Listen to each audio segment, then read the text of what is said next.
Awo ya you. You will lay a desire. Then I'd wear that power. President Gay, via get to this again. I say, oh, me, I'm right. And by doing you, I'm a part of my trade there. Well, on it goes away. Alas, I go that Giano, and we say you. Papa Mora, get me up when anywhere, Momba Sivole. L'arrangeur parmi national, très trop fort. Puis à club, mais on va essayer de sauver des jours. À moi, ça y faut. Bien, tu vas pas blé, you pas pour mon yao. Papa, n'y guitare, petit, l'oiseau fait son nid. Kaidaka. Bena paya posa gogo mambo panjagu Apo blo akafwe Wa posa nyoka fwe Be afonte mwa bandi yo pa kleju kiyen Nyonjo si mwen Posto kata tuyo kwe atinyon di ongo Emo o Nese tokan Is a coco, where they have it. Go on, yeah, I can't salute it. What's what you got to your way? I think you're the one. Emo, Nesetoka. Now, with is a coco, where they have it. Go on, yeah, can you get? Now, getting your way when I know sound safely on it. Hey, I do. Let's do what you just grab it to work. Say your book on ya. Are you an owl? Taibo Bodakiano, and I will say you over. I want to you come on, need a boy and well. And yes, I'm going to buy them when we get. Hey, Imo, am I gay? One of what I want, I guess me, I'm done, and it well. Oh, ow. Bobo that Giano and I will say you. So like it, Tampo, when you never boy. Netoni and Layo. Hey, are you? Opo Gregor say, oh, yeah, I'm a cooking ever. Kaidaka, when it was to work, I go to let you know your halfway. I just know. This is what I say. Taibo, yeah. You like do I get more by one name on tele by Potamu, Tanyada. Planning Papa, Renegation, Bacao Lage, the Buesipo, the BSCB. The 10 years ago, you get up one, there was a Bob was a Dressio, Mango, Palipo, Takiano, and I will say you over. I will. Saibo. Back to a black guy, say, I just want to lay a back to an hour from your see you okay. Where you, Ivo, Saibo Boba, and they didn't get more bungalow where John B. Bungalow. On the green, I walk like a bad day, they noir. It was a was so now when you're naturally time, claim the soule. Bobo that Giano and I will say you over. I'm done in it. Where are you? So on my way. I know Russell. Gave a gospel. South Africa, your fault, your way. Thank you for your work there and my one. I'm the Pope and Yaguba. Don't finish it. I say, oh, Clavodio. Say, back in where we are coming. Say, Bobo that Giano and I will say you over. Aba pepo swelu ninde swelu Kwa mungu mange dota siko bala Kabo jowa se Pepo swelu muzo bluke Say ya re ase Panye ino Ken mwande ye Nyo pample yo se mwande ya nao Ari wo ase o Panye Amo amora da o Saibo de Giano and I will say you I wish a rule of the Panye. So,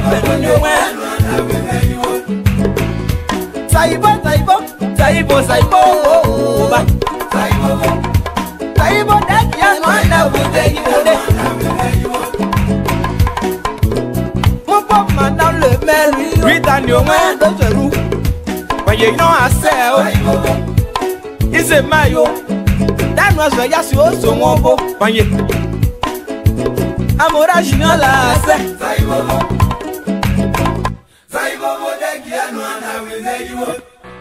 Oui, il a fait une chanson à Mobile Production, voilà. Et Mobile Production, c'est une structure qui est créée pour les jeunes qui sont dans le guémon, pour les jeunes de l'US et tout. Mobile Production est là pour produire les jeunes talentueux, cachés, que les gens ignorent. Donc notre devoir, c'est de produire des talents cachés. Alors, il a fait un son pour Mobile Production. Arrangé Eric Glodé, le don de Dieu pour la musique de l'Ouest. Je te détesterai jamais. Jamais, au grand jamais. Mobile Production, Abia Dia Oboa, Amunyandro, moi et toi Pierre.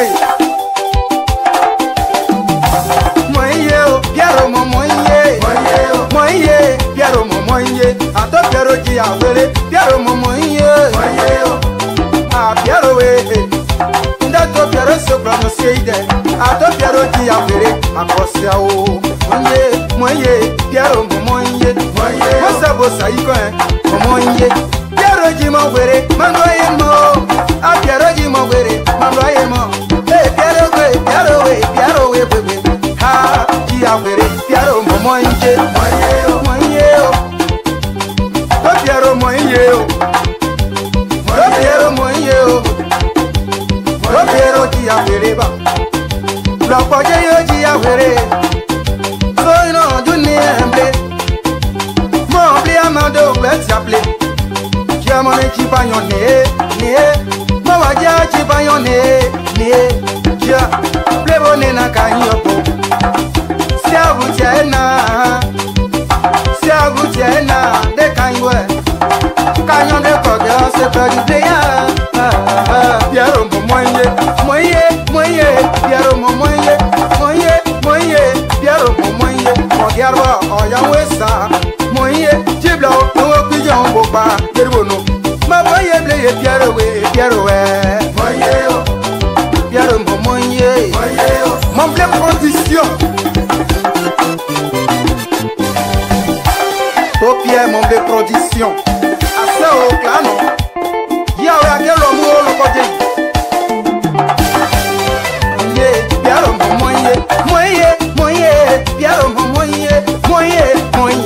Pierre moye, Ericona, Pierre moye, ah Jean-Lucona, Pierre moye, ah to Pierre moye,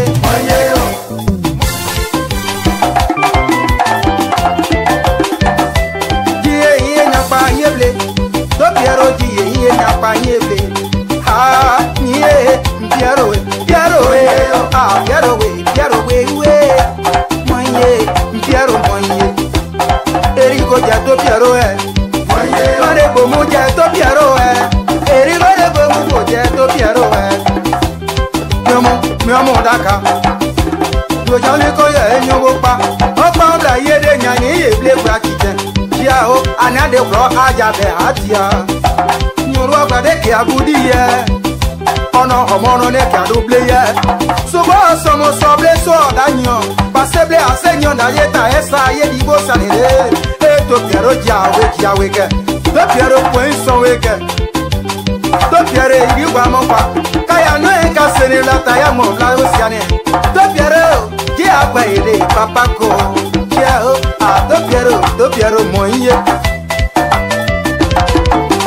ah nu agba mo e dibe ko agba mo e nu agba mo e Pierre we a Pierre nu agba mo e Pierre we Pierre moye, Gayo padewe, nebo kango. Gayo padewe, nebo kango. Ah, tideji, ah, tideji, ah, mara tidie me o, ao. Buba karito kwenye tawake, asa o mande. Pierre moye, Pierre moye. Pierre Momoye, Esse Sonia Routier, Assez. Mama Sableye, Angela Wene, et Bobo Panglavouye, Angela Wene, Nama Bobo Panglavouye, Angela Wene, Angela Dio, Manchapa Keyo, Daria Dio.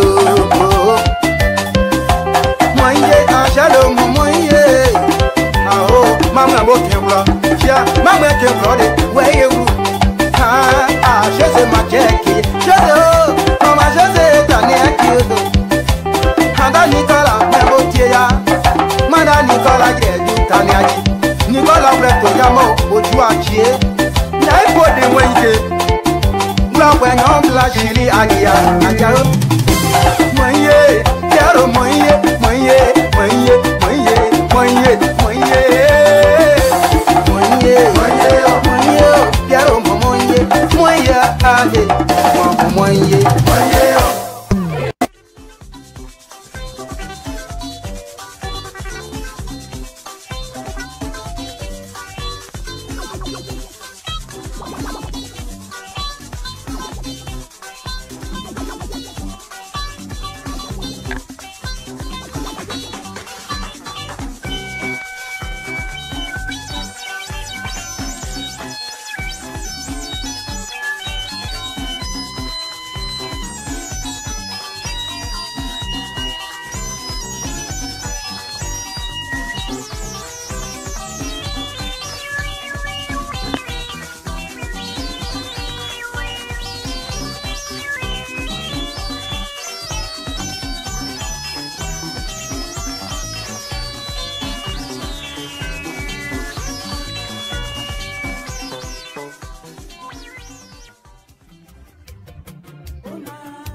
Let's make sure you do that same thing for you so you can hold.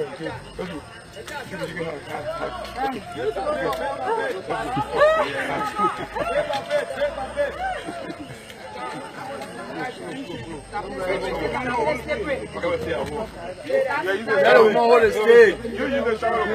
I don't need shoulder roll, you must stay.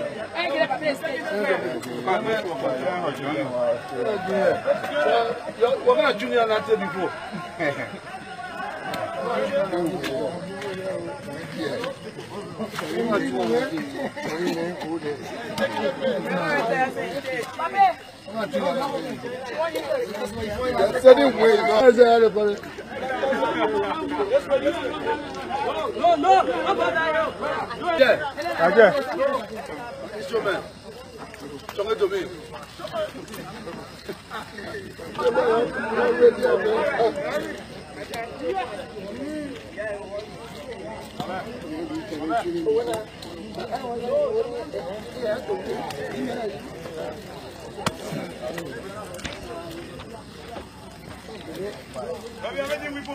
No, I beg you.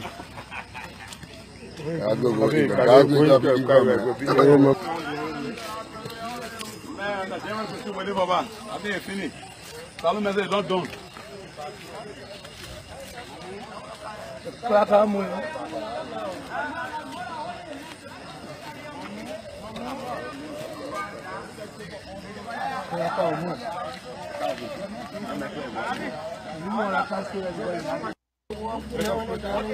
Let's make sure you do that same thing for you so you can hold. Good evening, folks. Sam Sinto, LIBERIA Public Radio. First thing first. I was on here on Wednesday almost at the end of the program when I was just scrolling through my Facebook page and I saw the picture of my cousin who has passed, Deju Paibo. The family is in mourning right now, so we're going through a lot as family. But we have to come, be strong. We continue to pray for each other.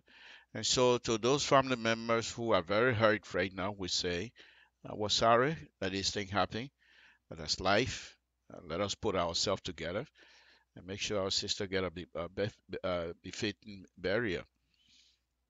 And so, when I was on here, I would usually come on, and then after a certain time, I would let people ask questions or make comment.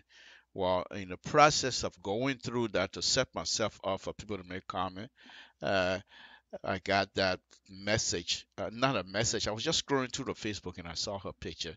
I knew she was sick, but that she has passed. And so I couldn't, with that kinds of news around, I couldn't continue. Excuse me. Oh, that's what I do. This is live TV. Who cares? I sneeze. You want me to cut TV out and sneeze and come back? No. Excuse me, I said. No, but I'm very serious now. And so when that happened, I was unable to continue. So I have to abruptly end my show to make sure that I make some phone calls to other family members, which we have done. And so we'll continue to, I see all of you to continue to pray for us, to the sisters and brother. We say, let us continue to stay strong and hopefully we will be able to move forward. It's a very sad thing because he's young, but if that's what it is, that's what God said, that's what happened. So I'm sorry, but this is life. Okay, let's go. Folks, this is Samson Tour. I want to welcome all of you again tonight. Let's get on with the program. Things happen, we move on. We have to do what we have to do. Safety. Take care of your car, and your car will take care of you. Maybe one of these days I will go do us in-depth safety. But let's go on. A few things that before I go on with any other program, I want to replay the video that I just played. And the reason I continue to do that, I want you to put yourself in that position, in Dr. Weir's position, in that when during the campaign, he traveled all over Liberia, specifically in conditions that are very poor. And as a young man himself, looking at his own brothers and sisters not able to go through certain roads that are supposed to have been built by the government of Liberia. So the fact that he became president, or at that time seeking the leadership, one of the things I believe that was going through his mind is, if I'm successful, this type of stuff would not happen. And so he's now president. So his whole concentration now is on the road business in Liberia, which we all will support, because I also believe that if you have a decent road, not necessarily 5-6 lane road, but you have a decent safe road that people can travel from one point to another, you have given the people of the Republic of Liberia a gold mine. Because if the people are able to drive from one village to another, able to trade without putting Kenya on their bike like they used to do 200 years ago, and they're still doing it. If you eliminate that process where you will allow people to be able to put stuff on a bicycle and still be able to ride, put it in a car and still be able to ride, then I think you're giving them a gold mine. And I think that's what the president is trying to do, and we'll support it in that respect. One other thing that I want, so let me play that video before I go on to my other subject matter here tonight. This is Samson told LIBERIA Public. Let me play the video one more time. Just pay attention to it. Pay attention to it. In fact, one of the things, as I've continued to play the video, one of the things that I'm getting out of this video as well is he continued to insist, what kind of training you're not there before? In other words, when he going through these things, he put himself in a position of training, physically fit. Listen.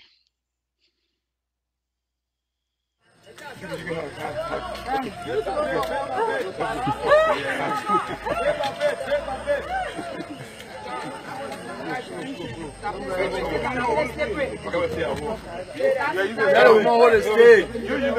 No, I don't need show the road. You must stay.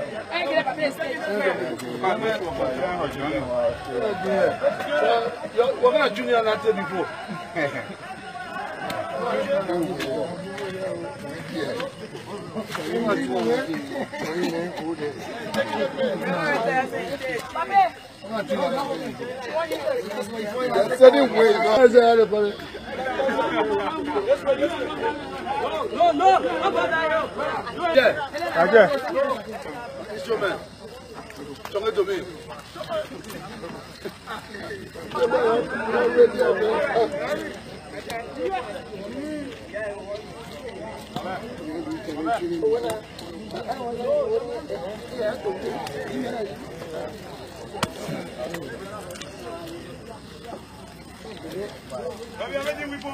No, I beg you.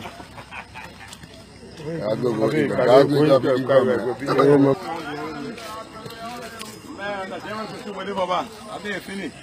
Salome is not done.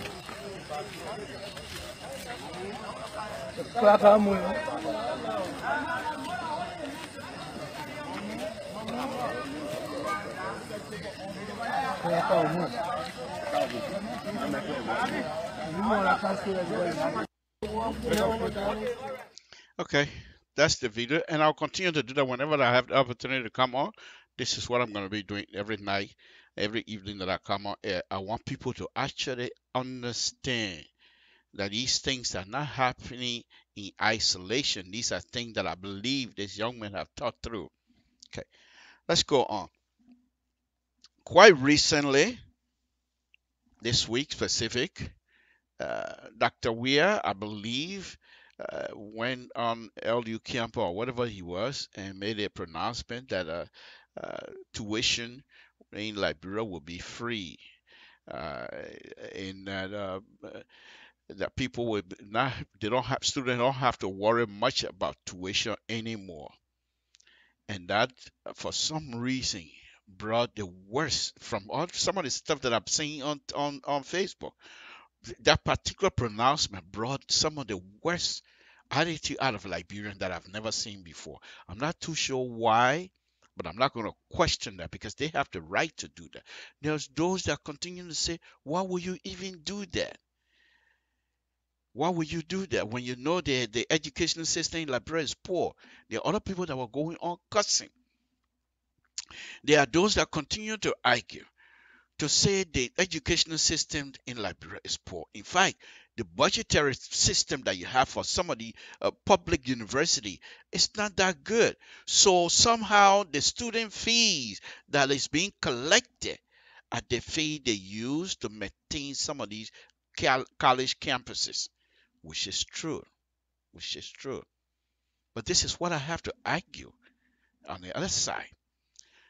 And the point that I'm getting, I'm not saying that your argument is not good, but I will say again, when I was on here for Wednesday, I continue to insist that we're in this boat together. In this boat, the pro-poor agenda boat, what Dr. Weir has done here is in there. In this boat, the pro-poor agenda booked, the boat we're in, we have selected, and I say we because I'm a Liberian, we have elected Dr. Weir to captain this boat. And if somebody is captain, those of you that don't know anything about sport or whatever it is, okay. But those of you that have played ball before, or those of you that have been in an army, those of you that have been in some sort of a regiment organization, where orders are given from top to the bottom, and people respect the rule, then I hope you will understand. Dr. Weir was elected to captain this boat. In so doing, Liberians have trusted Dr. Weir to make sound judgment on behalf of Liberians. And I'm surprised, I'm very surprised, that Liberian will not give this young man chance to make the leadership decision without us trying to, whatever decision he made, we try to question it and somehow trying to assign interior motive to whatever decision he makes. We're in this boat together. If Dr. Weir does not steer this boat correctly and we run aground, we're all going to get stuck. Don't do these kinds. Let's give this man the opportunity. Let him lead. Don't be the, I'm not going to tell you what not to do or what to do. You can be money quarterback, that's fine. But this, if our business is really hurting us. But I'm glad this young man, Dr. Weir, have gone through a lot of stuff before coming to this position. Let me go through that. Before coming to this position, Dr. Weir was soccer player, specifically out front, scoring goal for team, clubs. So when they take the ball, and I'm just being ridiculous here. I'm not going to go through all of the positions, but when the ball comes from the goalkeeper, pass it up, they try to find way for Dr. Weir to score. So it left with Dr. Weir to put himself in a position where the defending team will not be able to stop him. He has already calculated all of the defender, the position. He has already calculated within himself where should he be for him to score a decent goal. And if you've been watching, if you follow Dr. Weir all these years, and even up to now, go and find some of the video and watch, you will always find him in a position where the decision has already been made. So folks, why do we continue to fight among ourselves? We have elected Dr. Weir to captain this boat. Why can't we give him the opportunity? Let him captain. Let him continue to lead us. If he makes a decision that perhaps requires our input, we can do that with responsible behavior. Not because the president makes a decision and you don't agree with it, therefore you must be rude, therefore you must insult him, therefore you must say some nasty thing about this man. He's a human being like any other person. What if it was you? What if it was your brother? What will you say? What will you say? We have to give these people the opportunity. And let me show you something here. Folks, there are some of us that truly believe in listening, that truly believe in reading. Okay? I'll tell you this again.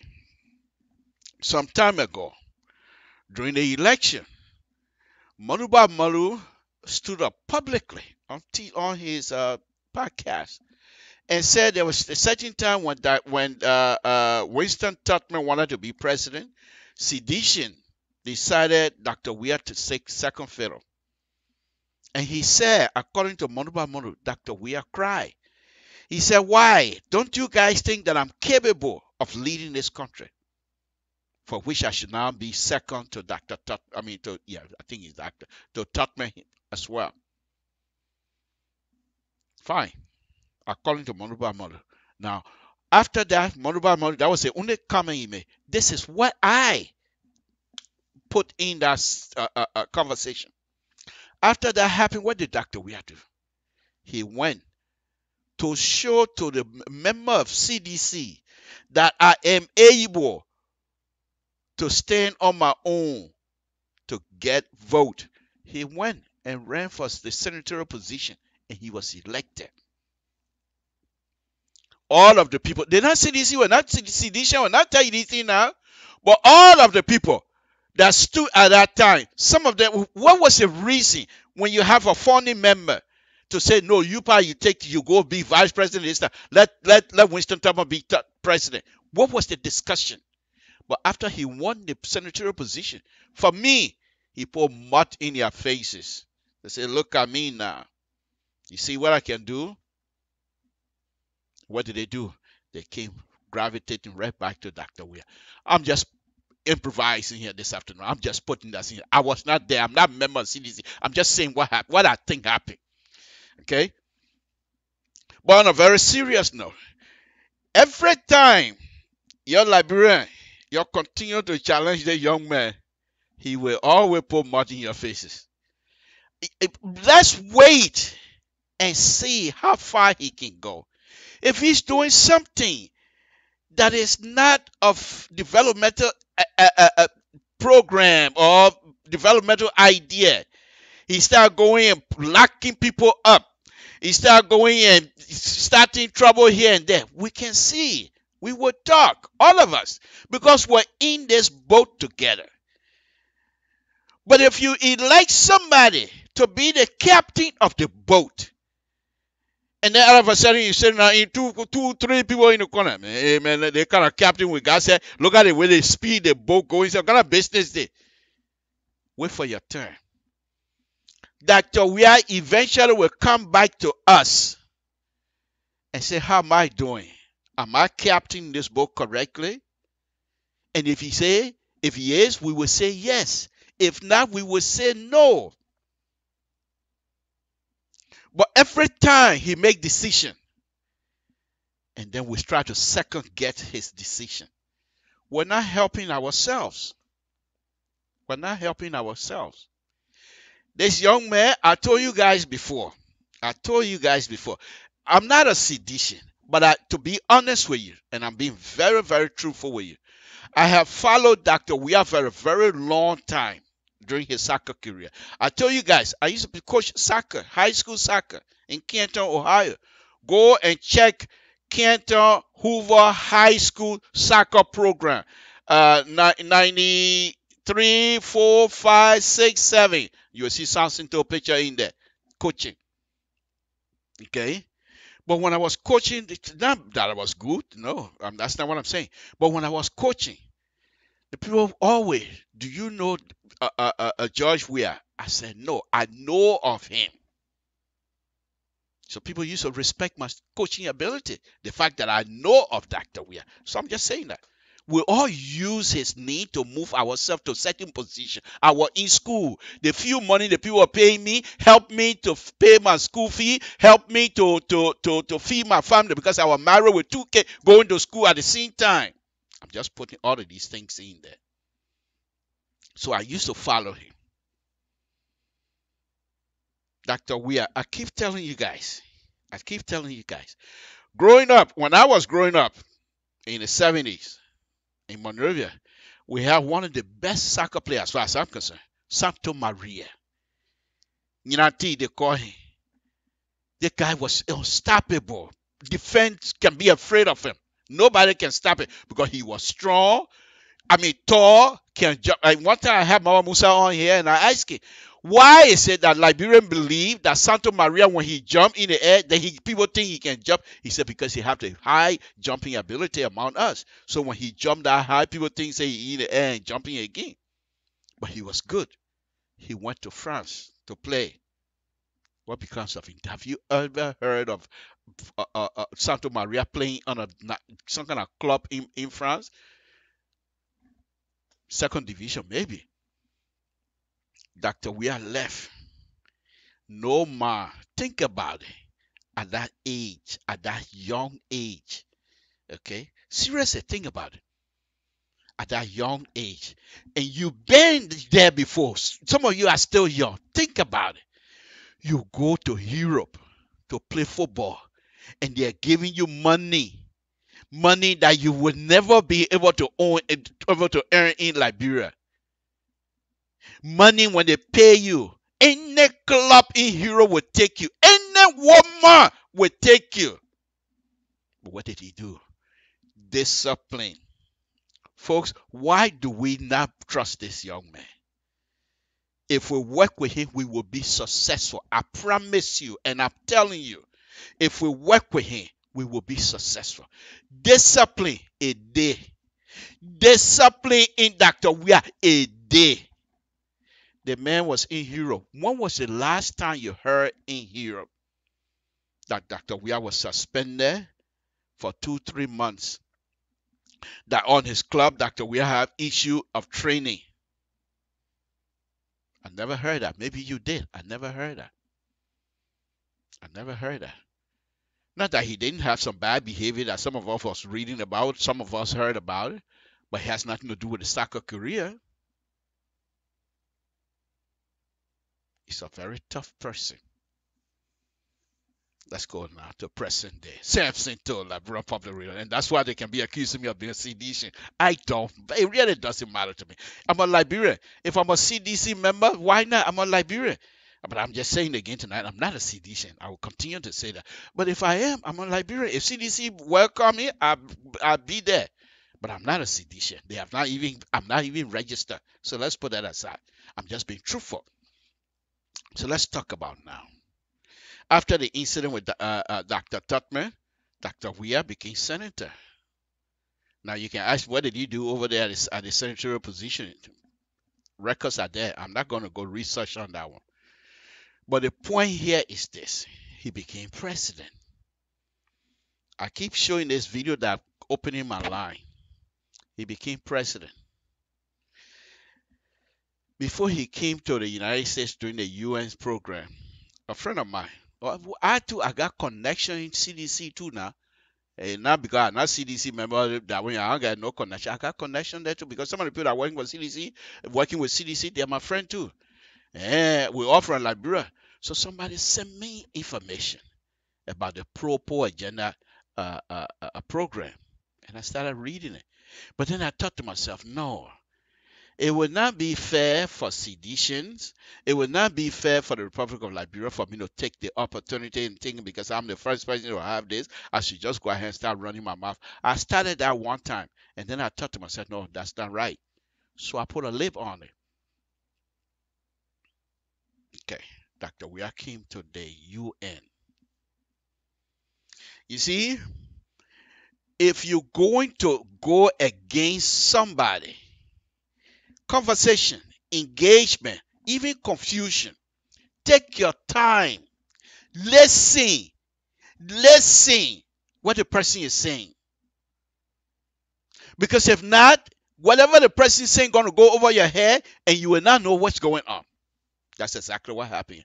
There were some people here that decided they want to go demonstrate against the government of the Republic of Liberia for war crime tribunal, whatever they did, which is good. I'm in support of that.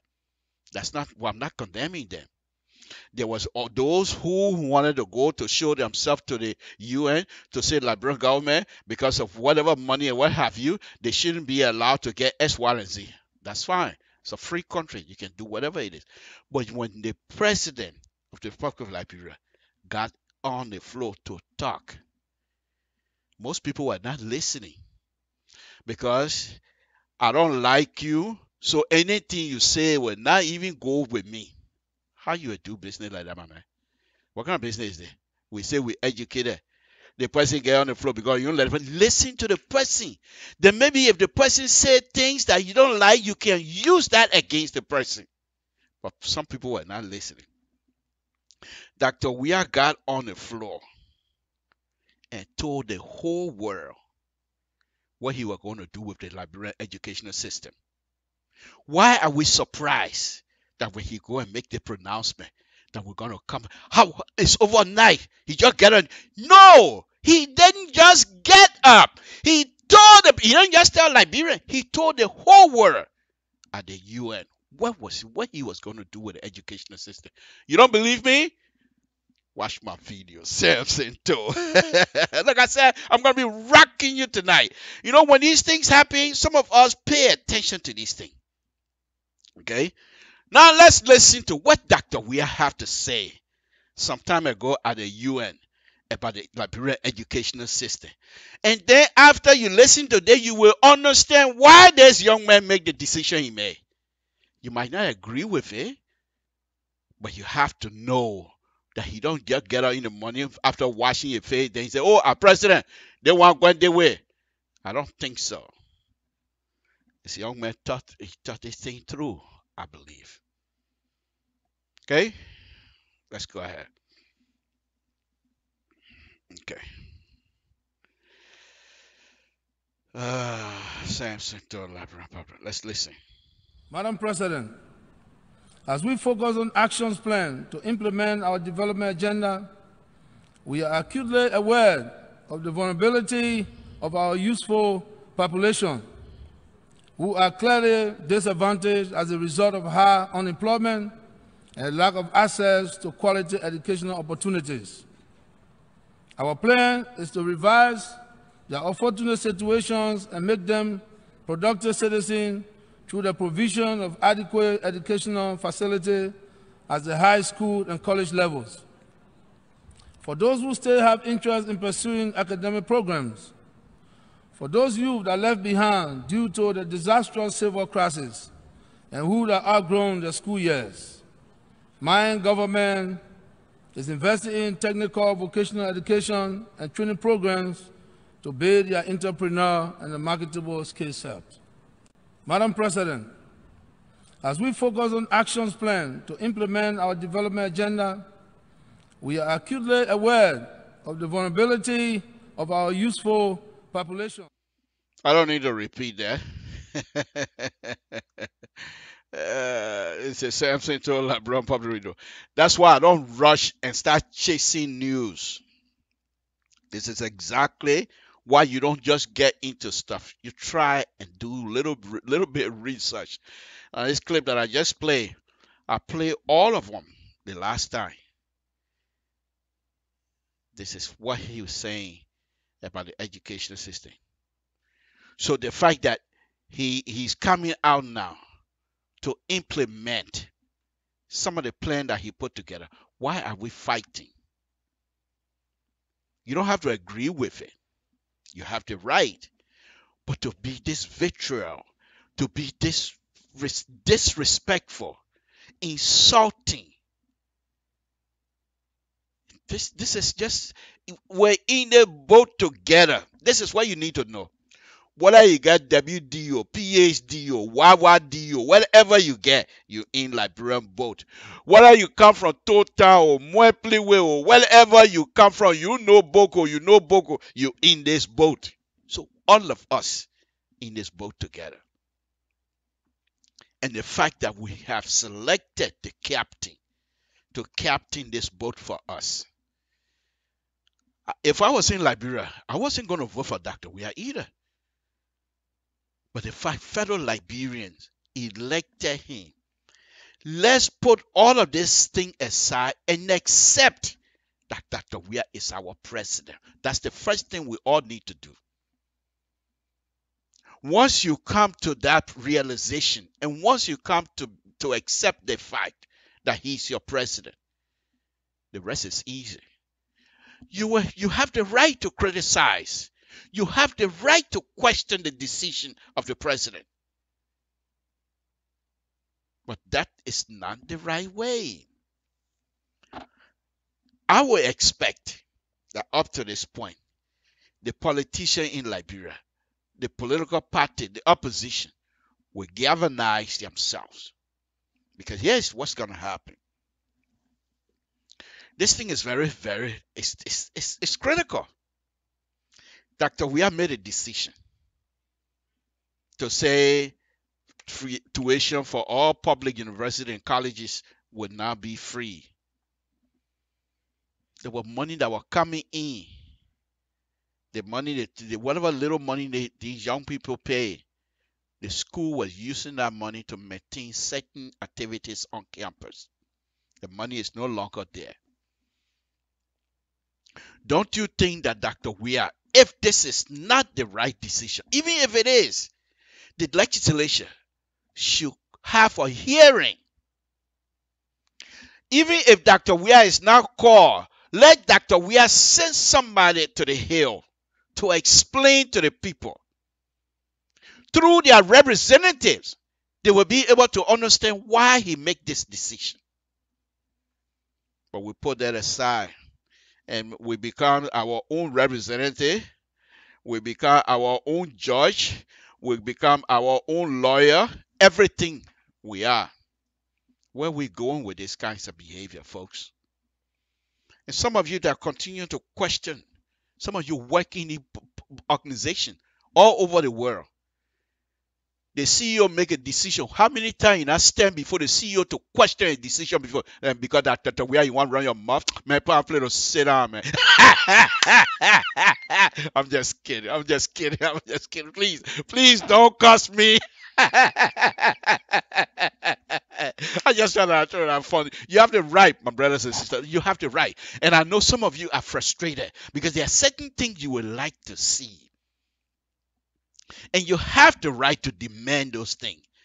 But my point, the point that I'm making, you will not be able to succeed in making these kinds of requests by insult, by disrespect. This decision, Dr. We have made, let me push you a little bit. Don't you think that Dr. Weah is forcing us to be patriotic, Liberia? Don't you think so? Think about it. Think about it. Think about it. Dr. Weah is saying the little money the children used to pay for school, they no longer, the school used to use it for something, but there will be no more. What is your responsibility as a lawmaker making 15,000 or so in Liberia? Don't you think that Dr. Weah is making these people to understand that the education process for the young Liberian is much, much more important than each of them making 15,000 some more dollars? Think about it. So if all of these things come out and the legislature call Samson to represent Dr. Weah, Mr. Tour, folks, I'm dreaming right now. Follow me. Come with me. Let's dream together. Mr. Tour, yes, sir. Why is it that the president will make this kind of decision? Well, Honorable Representative, thanks for asking this kind of question, but I'll just make it short. If that decision is not made for our brothers and sisters to have free education, where else do you want them to go to have the education? How much do you make, sir? I don't mean to be rude, but how much do you make? It's none of your business. Okay, I know it's none of my business, but I'm just pointing it out to you. The amount of money you're making, if we can reduce that, whatever that is going to be left over, we can apply that to the young people education. You, representative, you have been to school before. You know the difficulty it is to come up with school fee, and you have to be ready for an exam. Not everybody have a mind to withstand certain hardship. Some children might drop out. And this is why the doctor made that decision. You see where I'm going with this, folks? They can defend themselves. So I think if you want to look at it from the other perspective, that this decision is forcing us, I'm not in Liberia, but I'm a Liberian, forcing us to be patriotic. Because the young people of tomorrow, their education of tomorrow is the basic for us to survive. And Dr. Weah knows exactly. He's in a boat. He's captaining the boat. Eventually, somebody from LU will want to captain this boat one day. But let him be prepared. What part of it we don't understand? And we're fighting among ourselves. The man is the captain. He's a captain. Let's give him the opportunity. Let him make mistake. You say, but Mr. Toy, why would he make mistake for mistake that will affect the life of over 4-point-something million people? Fine, I agree with you. I have no question. But he was elected. Liberian people didn't elect him because he's fine. Liberian people didn't elect him because he can play football. He's no longer in football business. They elected him because they believe he can do something for the country. So these are some of the things that he's doing. Why can't we understand that? Please, let us give respect to all of us. We ourselves. I'm not saying you can't question. You have the right to question. But you must do it with responsible behavior. Here's the reason that I keep making reference to the responsibility on us as we question the president's judgment. Because if you do it with the intent of trying to embarrass, if you do it with the intent of degrading, they will not listen to you. Go up and counter. They're elected. What are you going to say? You got anything? They say wait until 6 years. And you can see some of them, they put their finger to their mouth. Wait 6 years. But if you approach them as a group, opposition, you have your meeting and you ask respectfully, ask an audience with the president. The president is not a fool. He know you guys are all opposition. He has to listen to you. He has to listen to you because the international community is watching. So all of you guys get together and you discuss. You will understand why he's doing it. And if it's not something that is conducive to the continued growth of the Republic of Liberia, Mr. President, with all due respect, sir, this decision most likely going to affect the children negatively. Here is the reason, and you list them. This is why I also say, this is young man, he's going to be the next president. Martin Colley, very smart. And sometimes, some of us, when we're looking at people, we observe. One time I watched a video. He was making a video, and he was sitting. Books lined up, almost 12 feet high. Books. And then I said, oh, now I see why the young man involved with these kinds of stuff. He reads a lot. And that's the only thing. The more you read, the more you get to understand. What Colley did today, he came out to lay out, and I'm not saying those are true statements because I have not done my own research on that, but he came out to give us information about the school and the amount of money that they allocated for their school activities all over Liberia.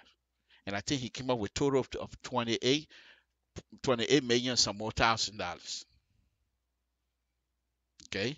And at the end, he's saying, what Dr. Weah did is good, but how do we now get the money back to do what the other these universities and colleges were doing before? That is the question for all of us. Perhaps Dr. Weah and his people have the answer.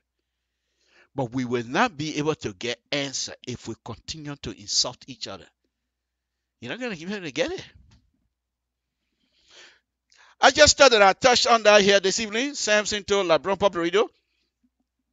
It is very interesting. I've tried my best to stay out of this political discussion, but this one I have to, because what I always say is this: even though I'm not a seditious, but I must be truthful. I have a document, I have a video here where the president stood in front of UN and made this statement. And because I'm not a seditious and I have this, I'm not play it. I'm playing it not to boast of my feelings or not to boast of my argument, but I'm playing it because there are other Liberians perhaps they don't even remember anymore. Think about it. Here in a great United States, when was the last time you watched TV or heard a news today and tomorrow you don't hear different news? A week ago, the journalist that killed in Truckee was at the top. When was the last time you heard about it? So how much more about Liberia? That's my point. But we have to continue to tell ourselves we're in this boat together. Samson to Liberia Public Radio. And since I'm bereaved, I'm not going to play music on here tonight. I'll just go on to go directly to the next subject matter, and then I'll be able to open the line. Folks, this is Samson to Liberia Public Radio. Let's go on. As you know, I'm continuing to read from the Pro-Poor Agenda for Prosperity and Development, a 5-year national development plan towards accelerated, inclusive, and sustainable development, 2018-2023. Now, what I'm reading right now is the summary. Okay. Hopefully next week or so, I will be able to start reading some of the bullet points they have on it. Let's go on. I told you guys I've gone through and I've read. The last one was significance of the recent transition in the national leadership, where they were able to tell us that Dr. Weah is now a young leader who is taking care of business. It's in here. let me go on. Now, what I'm going to give you right now is the goal of the Pro-Poor agenda. What is the goal? And now, all this time I've been reading about the Pro-Poor agenda, they have not given me, they have identified so many issues affecting us, but they have not given me how they intend to address that. So perhaps, but then again, you can't hold them right now because it's a summary.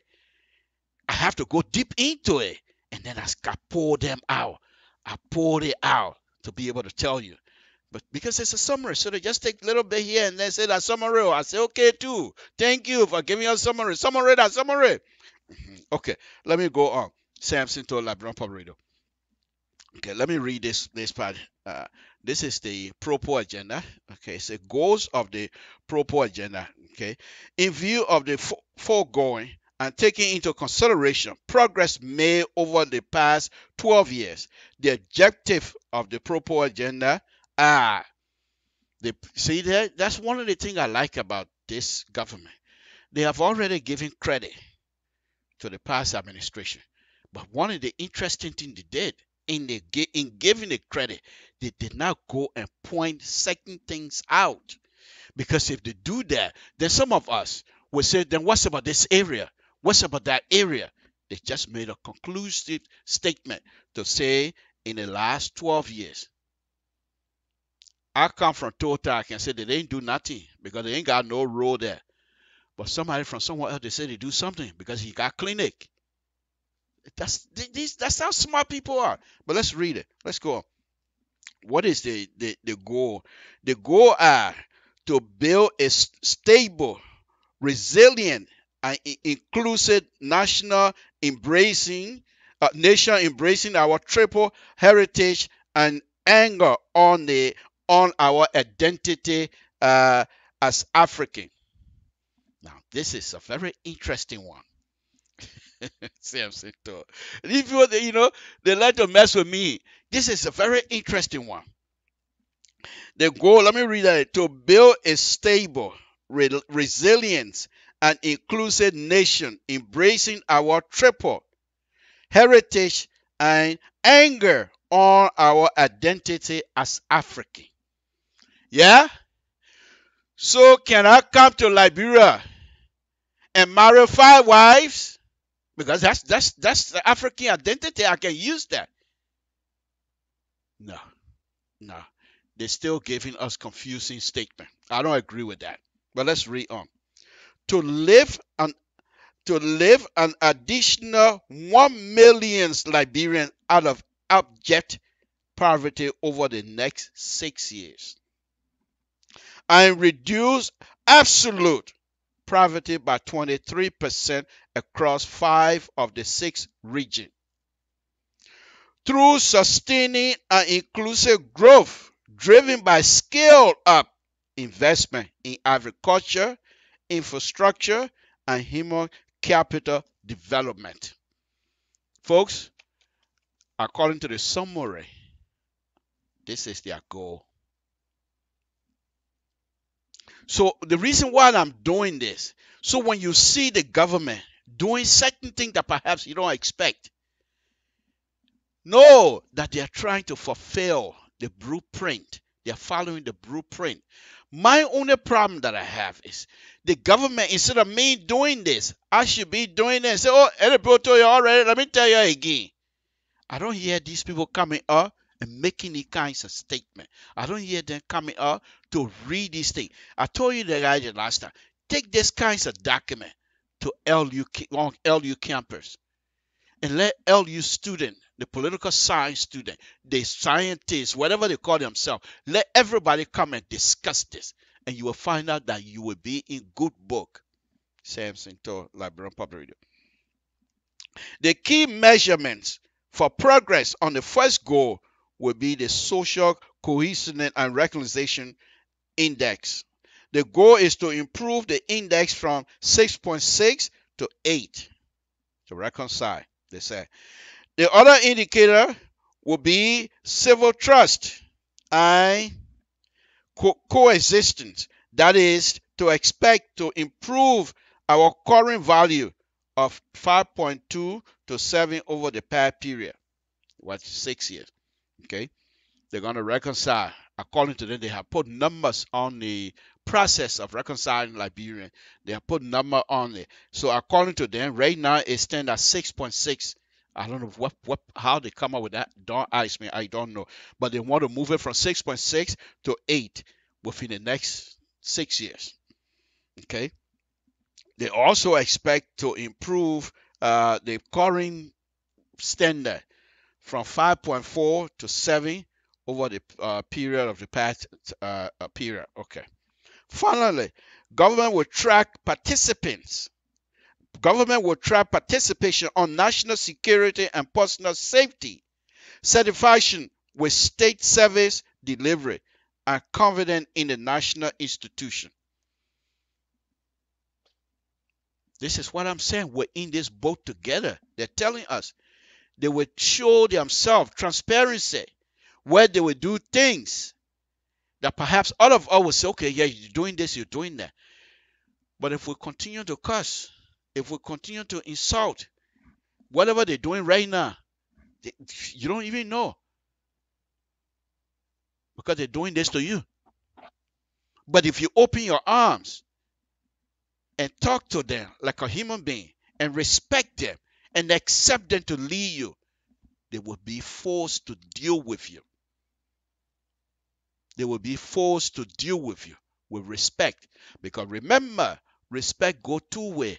I give it, I get it.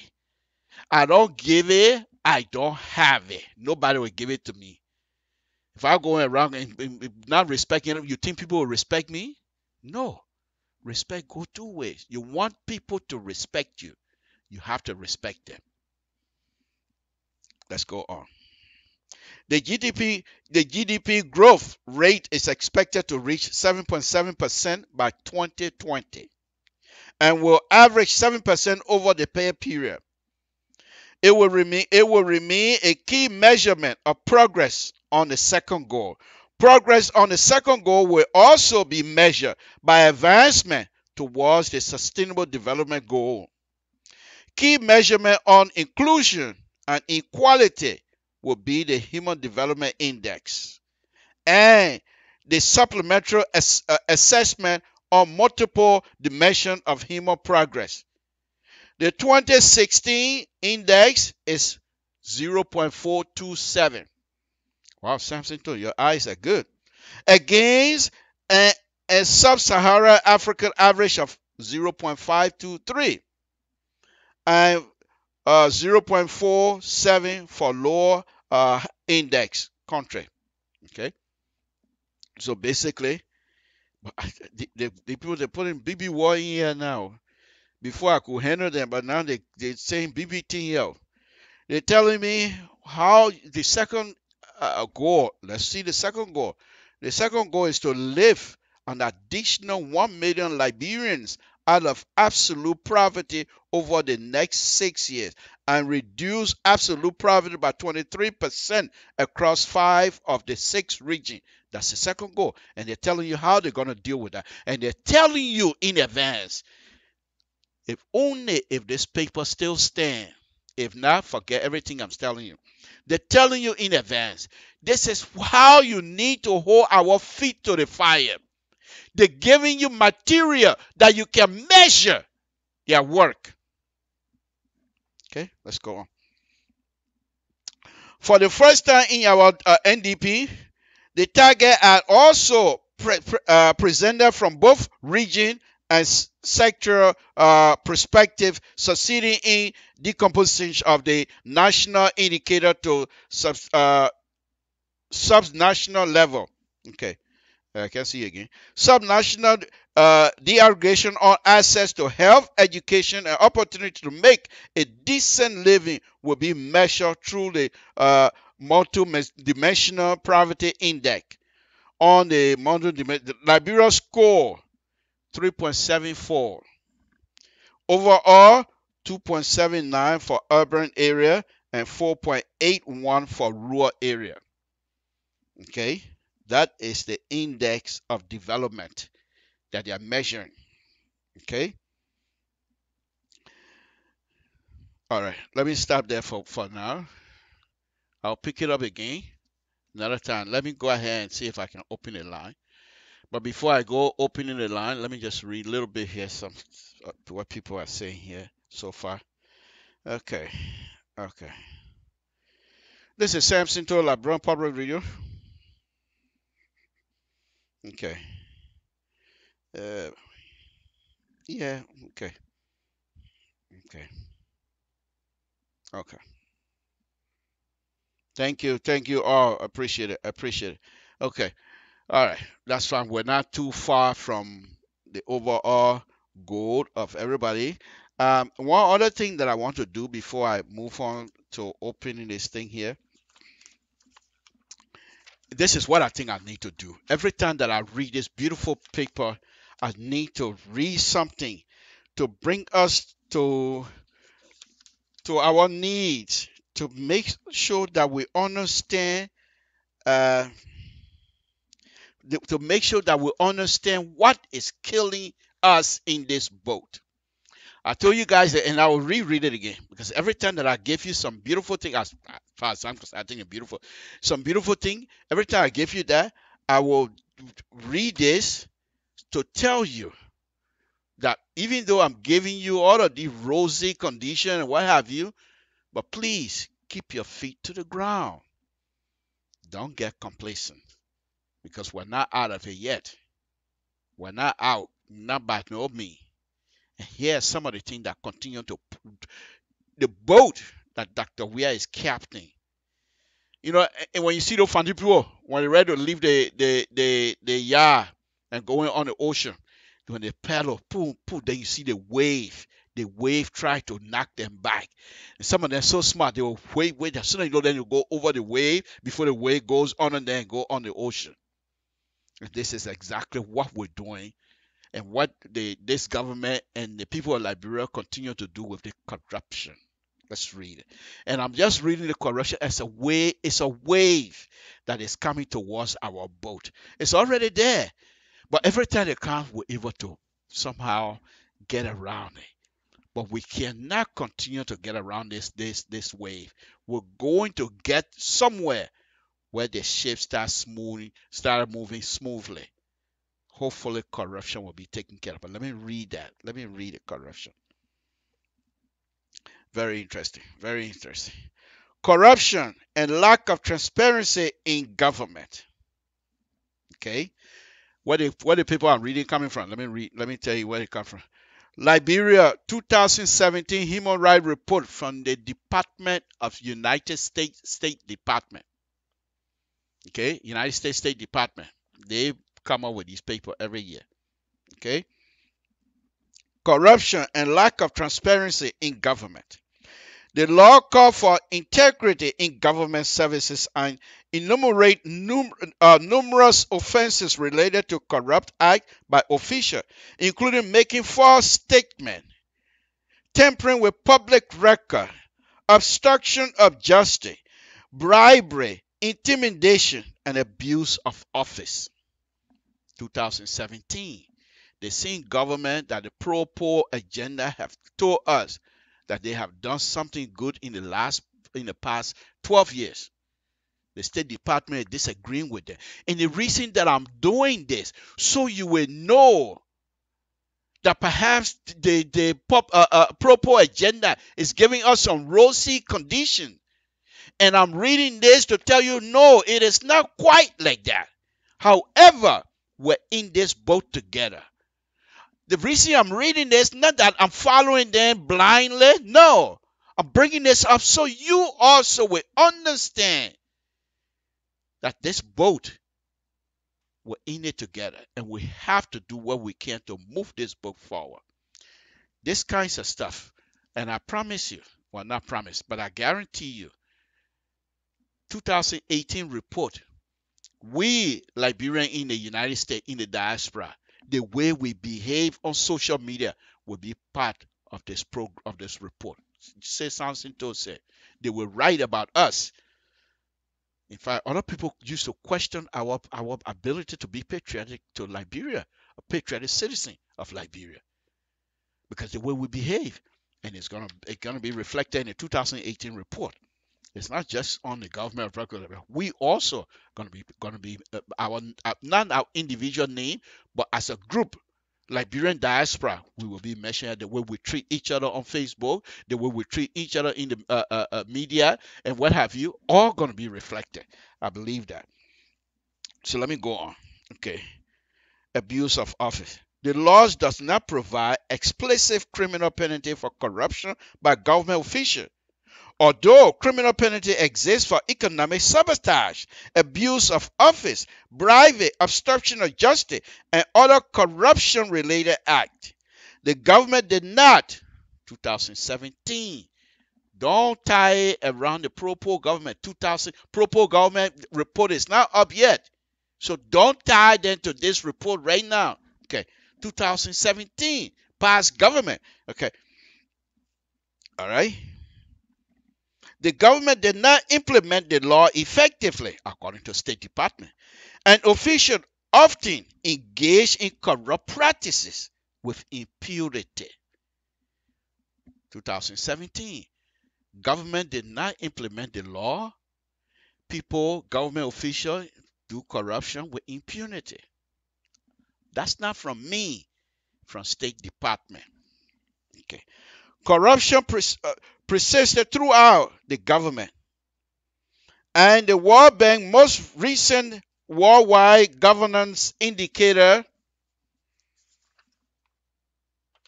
reflected that corruption was a serious problem. Like something to that World Bank got to say before. There were numerous reports of government corruption during the year 2017. 2017. Okay. Corruption. Now they're telling the State Department going to give. You see, they're not stupid. They're not doing like what we do. Oh, we should eliminate corruption because no, State Department said corruption is there, but then now they're getting ready to tell us why do we have corruption. Listen to this. Corruption. Low pay for civil servants. Minimum job training. And little judicial accountability exhibited official corruption and contributed to the culture of impunity. State Department is telling us corruption there is killing the people. But why? They don't pay the people good. They don't train them well. The people don't believe in judicial accountability. And they think that the corruption is they can get away with it. The government dismisses or in some instances suspend officials for alleged corruption and recommended order for prosecution. The government generally fail to charge high-ranking officials with corruption and tend to recommend prosecution only against low-level civil servants. 2017, not this time. 2017, the government, they choose and pick who they want to prosecute. And according to State Department, United States State Department, they know they are not close. They are not close. These are the kinds of report, investment, people who get money before they want to go to other country to help. They go to State Department for them to read these things. And those who have favorable report are the people gravitate to very easily. Private sector. NGO, yeah. You say NGO bringing money in Liberia. Yeah, they have to. Because they're also part of that boat. If that boat wreck, guess what? And the boat capsize, people who can swim will start swimming towards Sierra Leone. People who can swim will start swimming toward Ivory Coast. They go through Africa, go to Guinea, go to Ghana, destabilizing. So they're in it with us. Okay, let me read on. Samson told Liberian Public Radio, and I'm truly enjoying myself tonight.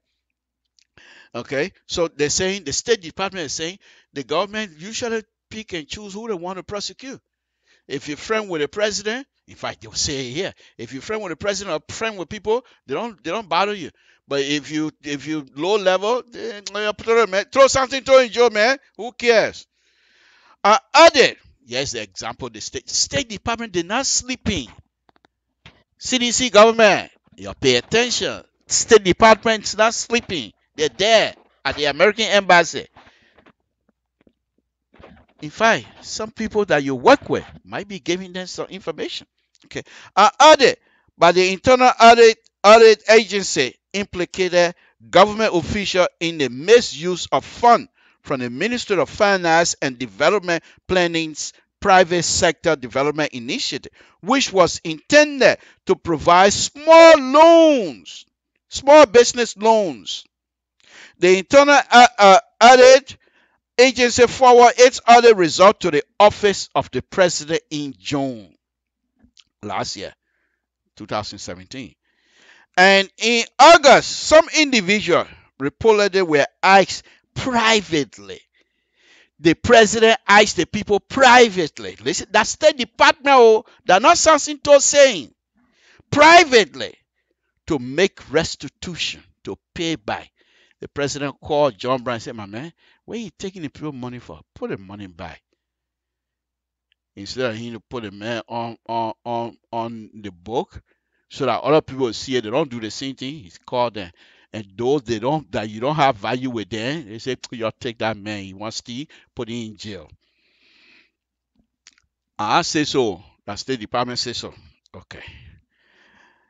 As of November of last year, detail regarding whether such payment had been made or who made them had not been made public, and no follow action has been taken. You see that? This is very interesting. And so I'm saying to you, my brothers and sisters, these are the kinds of stuff we need to pay attention to as Liberians. Why, Mr. Tory? It doesn't affect me. Yes, it does. Because the State Department going to make these kinds of statements. Okay? The State Department make these kinds of statements. They send these things out. Investor go to the State Department and say, what do you have for Liberia? They look at it. Say, I'm going to tell all of it. Because remember now, investor, most of them don't own the money. Other people money that they're using to invest so that they can get profit, pay themselves, and make money for the people that own the money. Look at it. Look at who. Which one of you? Who among us? Who among us that will be able to read that kind of stuff? And God help you tomorrow that you win the $700 and some more million that are coming. Will you be able to invest into Liberia with this kinds of behavior? Think about it. What are my recommendation, my result to deal with these kinds of stuff?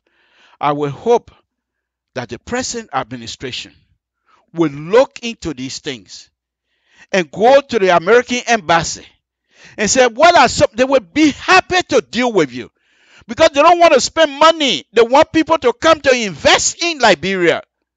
Because the less people invest, the more American people thinking of putting money in there so that they will stay, make sure you don't start no trouble. So you go to the state American embassy, say, sir, madam, what do we need to do to improve our standing with respect to the kinds of report? They will suggest to you. Even if you say, I want you to get me some people, train people to come and help me train my people, they'll be willing to do that. But what did the speaker say the other day? They say $16 billion. He said, anybody can, you're not going to investigate us. $16 billion loss. And the legislature chief is saying that anybody can, you're not going to talk to us. Why? I don't know. Folks, this is Samson to LIBERIA Public Radio. I will go ahead and open a line here. And if I do, please give me a call. Let's have a conversation on this because this is a very serious business here. Samson to LIBERIA Public Radio. Okay? These are things that we all need to take into consideration. Instead of just coming here and, oh, I don't like the person. Oh, at this, you start cussing each other. I will curse you until I get tired. For what? For what? For what? Because somebody is trying to tell you what we need to do to move our country forward? My goodness.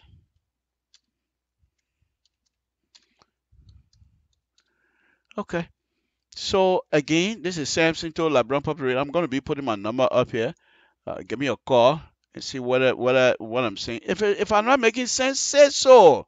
I'm not big enough to proud to say I'm proud. I must make sense. No, I don't claim that. In fact, I claim that I'm not smart. So these are things that we need to do. This is a Friday afternoon. Samson to LeBron Populator. Yes, my number over there. Give me a call. Give me a call. 916-533-2048. I can't find my stuff. Oh, it's right there. Okay. Folks, there we have it. Let me get out this stuff here and so that you can call me right away. 916-533-2048. Okay. In the meantime, let's go on. The State Department report, as far as I'm concerned, is very interesting because they're not people to say they're saying this so that Guinea can get more loan or so that Africa can get more loan. No, they write and they write what they see. You see them all around Monterey. You think they don't know what's going on? They know. They know. They're not stupid. So I think the government of the Republic of Liberia need to get some sort of a committee, including the legislature, have a committee that you will have people come and read these things to you. Have a hearing. What are we doing that causing these people to write this kind of report against us that is affecting us? What are we doing? How do we need to improve ourselves? If you keep asking these kind of questions, you will be successful. Most of the people over there, they're all highly educated. They're smart people. They know what they want. But when you will get them now for them to take their own personal thing and pull it aside, everybody want to be represented. Election coming again to 2020. Watch how many times they will start giving people pusawa, bag of rice, small fish. Jala the Congo buying, Jala the Congo buying leg. Oh, something too. No, I'm serious, folks. I'm very serious. You know, election coming, they'll start buying back of rice, sending it to here and there because they want elect, they want vote. As soon as election over, you'll not get a bag of rice again. Why is it? This time around, some of us will be on the ground. We'll be respectful. We're not going to be rude to nobody. There's no way Asasinto will stand with people to insult other people. You do that, I'd leave you. I'm out of there because it's not going to help us. What's going to help us is respect the other people and exchange ideas with them. Why you think that your idea is much more important and will improve the life of the common citizen than it is in your fellow human being or the person you're going against? This is the pronouncement that we're going to be making, and we'll be there. Samson told LeBron Pub Radio. Give me a call, 916-533-2048. Let me bring other subject matter up. There are a lot of things that is happening in Liberia that I particularly don't want to touch because these are things that I think we need to stay off of. I'm waiting for your call. Since I'm waiting for your call, let me talk a little bit things I know about. Roll. Okay, the last time I was out here and I was making statement about Dole community. Next week or week after, I will be able to have a bowl here where I'll be doing some design and stuff like that. But just bear with me. Just stay with me. You don't have to be an engineer to understand this thing. Just stay with me. Okay. You know the how they call it, manigo bread, the long, they call it dipin, the long bread. If you cut it and take a slice about this thick, small, maybe about quarter of an inch, that becomes a section of a roll. Okay. The last time I was here, I told you the composition of a roll. Let me repeat it again tonight. Roll, yeah, the process that I'm going to give you now, you don't have to follow it to have a roll. No, you can just clear the place and make it a roll. But eventually, you're going to face the same problem Liberians are facing right now because the roll is not prepared. Roll is like anything, you have to prepare for people to drive on it. So the first process of preparation in the roll business, the first thing you need to do is to do survey. They have survey instrument, and when I say survey, now the kind of survey people can do, the other social worker can go and ask question. That's not the kind of survey. I mean, instrument, surveying instrument that you will use to take elevations. Okay, the reason you do that with elevations, so you will know the crevices. Forgot crevices. So you will know the up and down of the whole terrain. Because I told you before, think about it. Your floor, the floor you have in your house, is not 100% level. Because the engineer, they're not stupid. Water gonna waste. If it's 100% level, where the water gonna go? So they tilt it. You don't even notice it. Minimum, it's small tilting. But when the water touch there, water gonna go the place that is lower. Okay. It's the same thing with roll. Roll and water, they don't mix. When you get on a road again, when you're driving, you're always holding the wheel tight because you understand the wheel, tire, rubber need to have contact with the surface of the road for it to roll and keep moving. The water in between stop that process. And if you're not careful, they have what they call hydroplane, where the water take the car out completely and knock it off the road. It's in motion, and you know what they say, anything that in motion want to remain in motion. So there's no way that you can stop because there's no contact between your tire and the road. The water is between your tire and the road. And water will not allow you to make, because it's the liquid. What is that? Where is the friction? Now, don't get me wrong. Those of you that are hydraulics people, those of you that fluid mechanic, don't tell me, come back and tell me, say, oh, but Mr. Toe, fluid got friction. I know that. That's not what I'm talking about. Please stay out of the conversation. Don't gonna throw me off here talking about fluid. I'm talking fluid. There is a fluid got friction. I know that. But please stay out of it. I'm talking engineering here. Fluid got friction. I know fluid got friction. But that's not the kind of friction that I'm talking about. I'm not talking about friction fluid in a tube that when you push the pressure, I ain't even going all that place. I know that one, but that's not what I'm talking about. I'm very serious now. I'm not talking about the fluid, the friction that is within the fluid. The friction, because fluid liquid does not have friction when it comes to tire. So let's leave it as that, because there are those fluid mechanics students, how do you call it, engineers, mechanical engineers. They will start questioning me why you say fluid ain't got friction. Stay out of it. I sound to I say so. But anyway, on a very serious note, okay. So the tire is not making contact. How then do you expect to maintain your direction? You're gonna sway it off.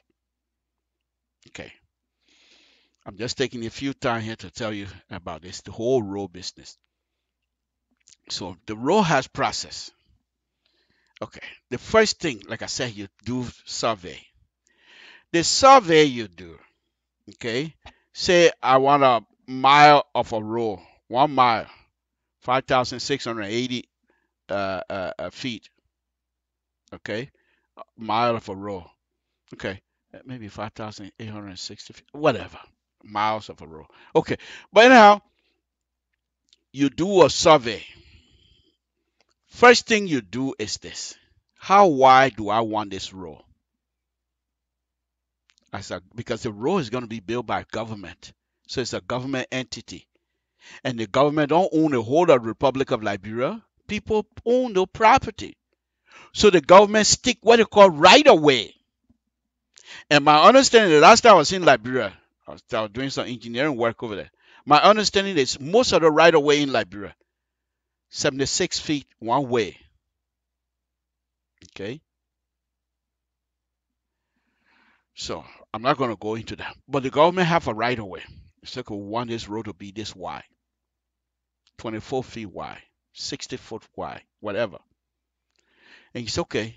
In this 60-foot that we have, 120 feet wide, 60-60. Within that limit, I want you to do the survey. So they go and they take elevation, different points. And then the computer take those elevation and create a triangulation. Folks, I'm going deep here. If you can't understand, just excuse me.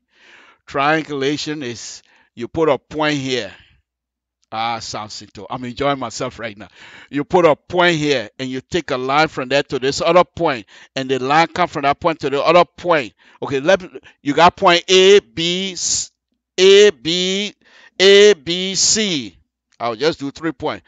Line from there, here, back here. But I come from here, I come back here. Remember now, I'm going from A to B, B to C, C to A. But I can also come from A to C, C to B.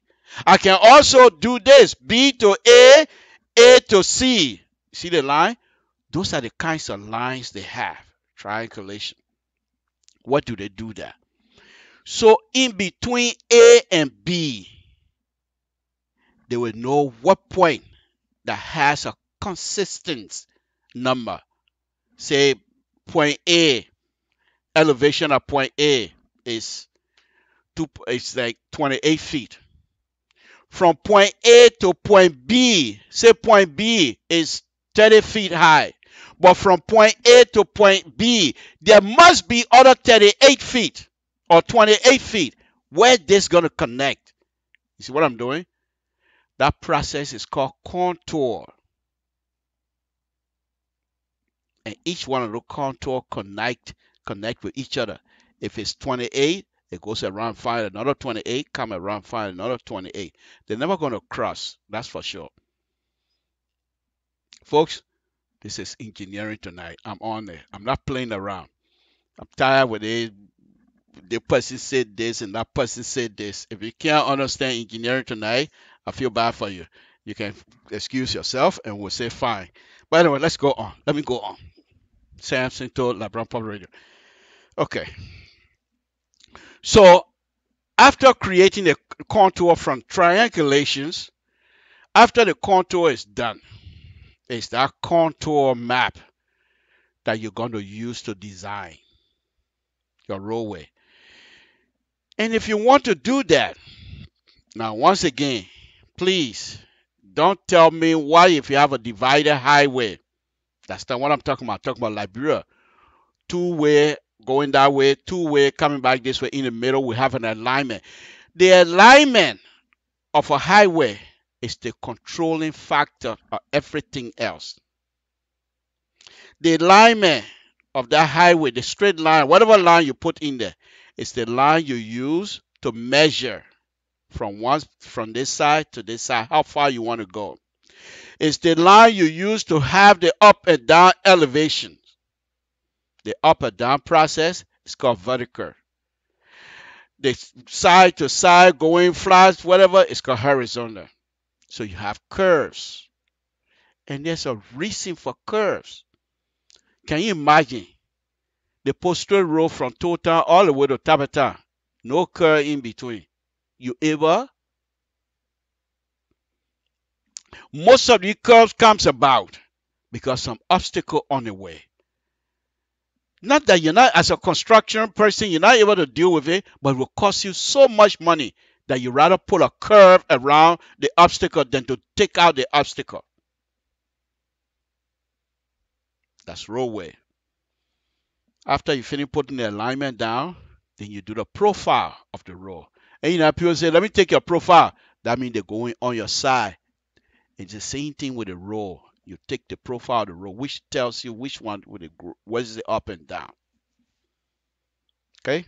Samson Tor, I got about 15 more minutes and I'll be out of here. Let me bore you a little bit with this engineering stuff. You want to excuse yourself? Fine. We're not talking who ate money and who did what anymore. I'm talking strictly engineering tonight. I'm not going to draw by because people might not know what engineering is. Okay. So after you finish getting your profile of the roadway, okay, the profile also, one of the most important things the profile gives you, it gives you what is the lower point of this road that you're building. Then you say, Mr. Toh, what is the process of the lower point? Because the lower point, I want to make sure, because I told you from the beginning, water and road don't mix. So I want to make sure that lower point becomes my collecting point, where I will collect all of the water that coming from other places on the road to go to that lower point. Water from east, because at that point is lower than the east, it come down. Water from west, because that point is lower, it go there into that hole. Whatever area that I call it lower point. That lower point is where I put my collecting activities. I can put a DI in there. Okay. Drainage inlet, DI. Pipe. And here's the other thing. You don't have to be an engineer. Those of you from the countryside, when you go hunting with your father, and you not see the valley, when it rain, all the water come from everybody and go to that valley and go down. That's what the lower point of that whole area. Simple. So that place, now I got my road. I want to cross my road over this water that is going east. Okay. So the first thing I need to do is, okay, how much when it rain, the rain we had the other day, Samson, I'm getting ready to bore you all night. I love when I do that. The rain we had in LIBERIA the other day, when they shook the whole country up. That's like 100-year flood. Those kinds of flood don't happen all the time. But you have to design for those things. Okay? So what you do then is, okay, this whole area is the lower spot. But when it rain heavy, how much water comes here that I can use to go through without washing my road away? So you do the calculation and you find the Q. Okay? Now, finding the Q, I don't want to go through that. I don't want to go through hydraulics here tonight for you. But anyway, there's a formula you use to find the area of this whole place here. It's a grassy land and they have a formula. They have a many equation that you're going to use to have a flow of this grassy area. The money equation you use for the grassy area is not the same money equation you use for asphalt or zinc or whatever. Okay? So after you find that, you find the Q. How much coming out? And you use that Q to find the size of the pipe you want to use. The reason is, okay, this person. Samson told LeBron probably doing engineering. What you disturbing me? What's your name? Where you're calling from? What's on your mind? Okay, hold on, sir. Hold on. Sound interesting. Hold on 1 minute, sir. Hold on 1 minute, please. Are you still with me? I am. Okay, all right. But I'm in the process of doing serial engineering here tonight. You call me, man. Go ahead. What's on your mind? I just, first of all, let me start off by saying thank you so much. I'm one of those very few people who follow you, but I normally don't come directly under your post, but I sit in the back and listening to you. And let me say thank you for the level of knowledge that you have been able to, and your style of explanation. It have been very, very educated. and let me commend you and applaud you for that. A lot of times we don't get it until we are probably in our coffins. So let me just say thank you so dearly as a Liberian. I believe that what you're saying today, I talked to Portland because I watched the number go from 40 some more to when you, like, probably by about 17 or 16 at this point, when you are getting to very, very, vital information that can honestly benefit the development and everything that we cry for every day. That can benefit us. You notice people start to shy away and run away as compared to sitting to honestly take in some of this information and, if possible, try to give it across so that somebody in government can say there is a guy somewhere in the diaspora who honestly understand what is happening here. Let us give him a chance. But you notice that people run away from these kind of information. So I just wanted to say to you tonight that I'm sitting back here and until you can say good night, I'm not leaving. And I must say to you, thank you so dearly. I appreciate what you're doing. But I promise again, before I leave, let me just say this. Had you had two people on here fighting and throwing words at each other using the best of profanities you can ever find in the dictionary, you would have had almost 1,000 or more people on here. But these are the very same people who cry about development in our country. These are the very same people who cry about cities. These are the very same people who cry about the limitation of our people in our country, but they refuse to take a minute or two to listen to our brother, educate them on how we can develop our country. Rather, we want to remain stable and stuff to hand out. So I just want to say thank you so dearly for what you're doing, and I will continue to follow. Thank you. Thank you. Thank you, my brother. You're quite correct. If I were to come out here tonight and insulting and this, well, I'll get a lot of, but I'm not worried about the numbers. The few that want to listen will listen. That's good. So let's go on. Thank you very much. Thank you very much. Well, I'm hoping some engineers at Mount O will try to challenge some of the things that I'm saying. But anyway, let's go on. So what was that? The water. So you do your calculation.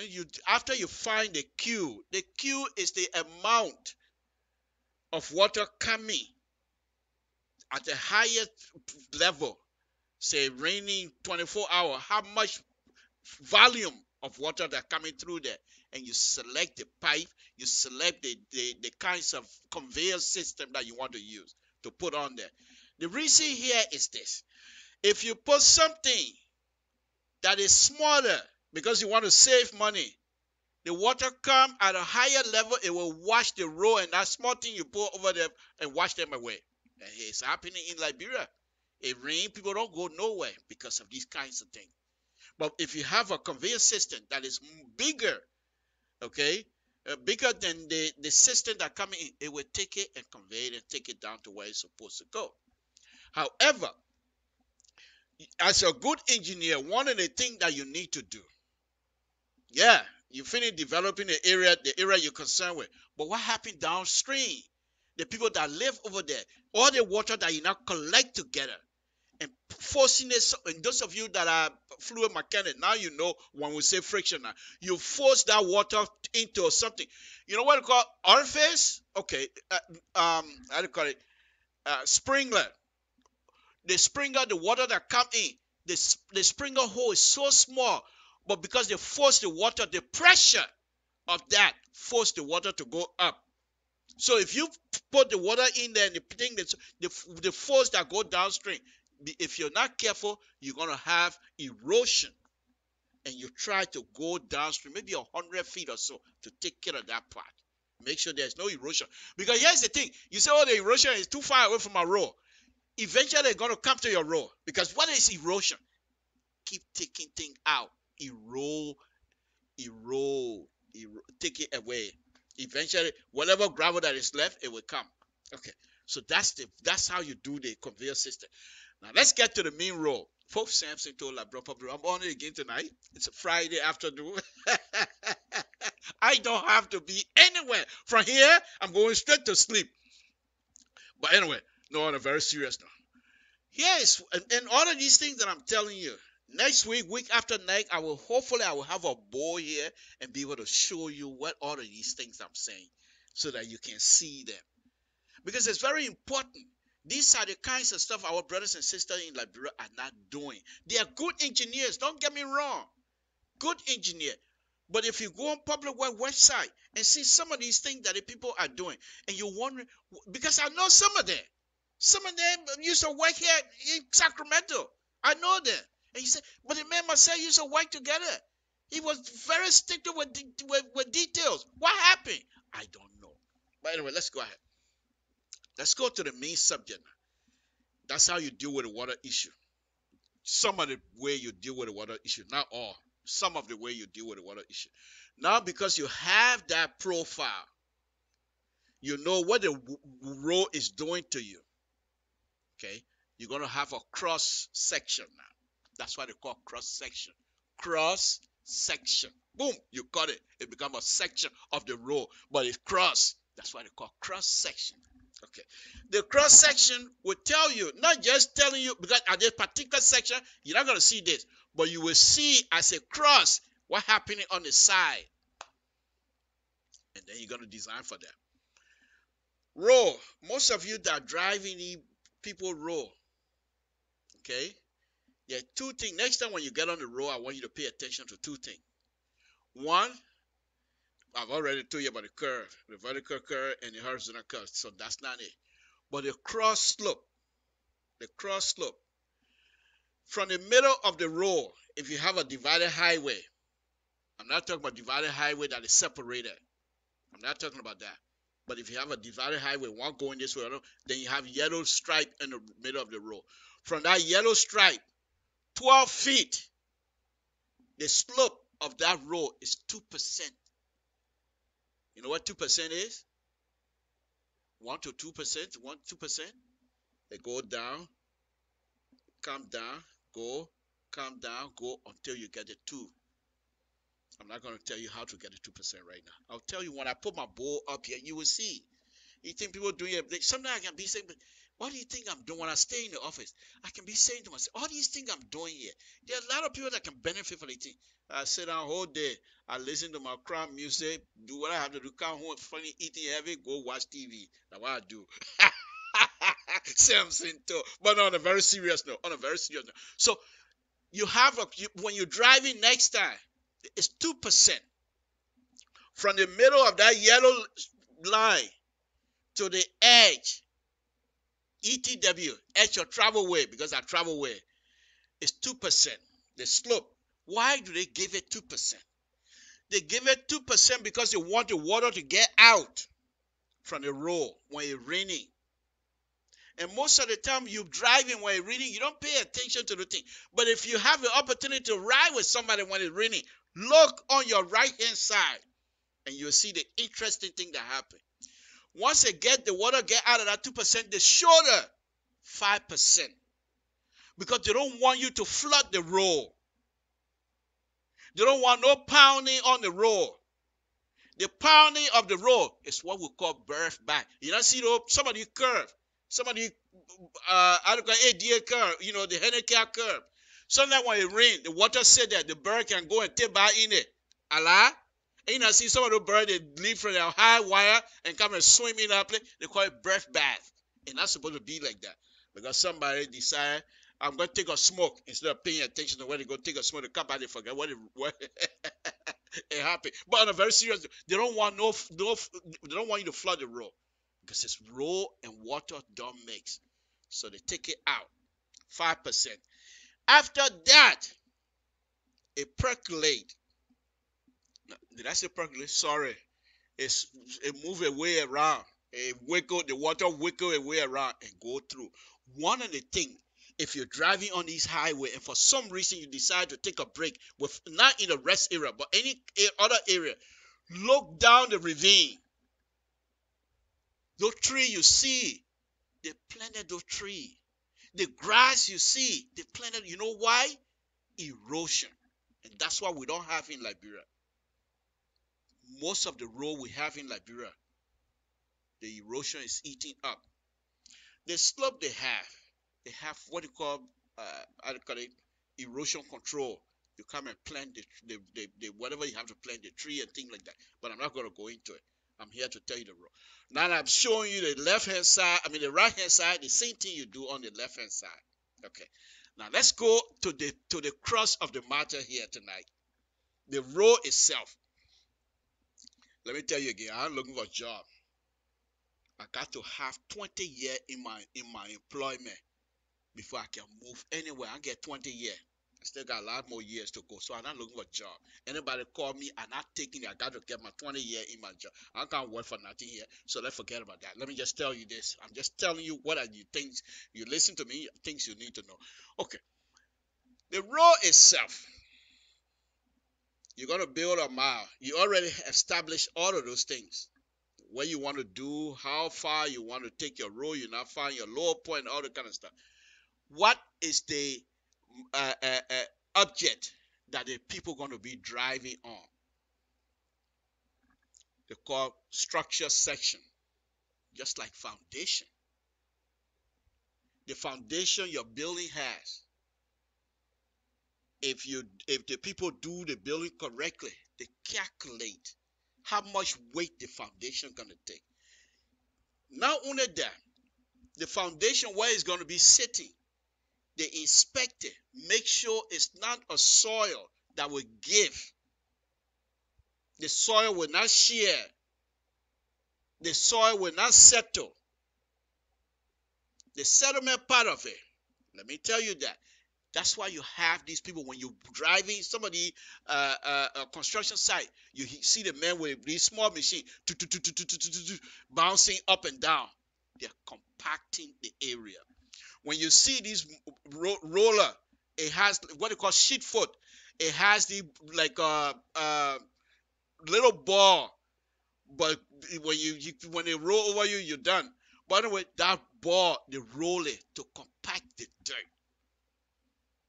so you don't have settlement, so your road don't give in. And they will tell you how much compaction they want for the specific road. And most of the roads are built for military style. In other words, in times of war, they can put war tank on any of these roads and they will be able to withstand it, because that's how strong they are. I'm not going to tell you how they do that. But the road structure, the structure section of the road, there are three parts. Actually 4. Okay. You dig. After you finish telling everything now, you say, okay, first thing you do, you come and clear the topsoil. Samson told Liberia Public Radio. You clear the topsoil. And the topsoil, here's another interesting thing in Liberia. You take that topsoil, a whole mile of a road, you take that topsoil. You know what you can do with that topsoil? Fertilizer.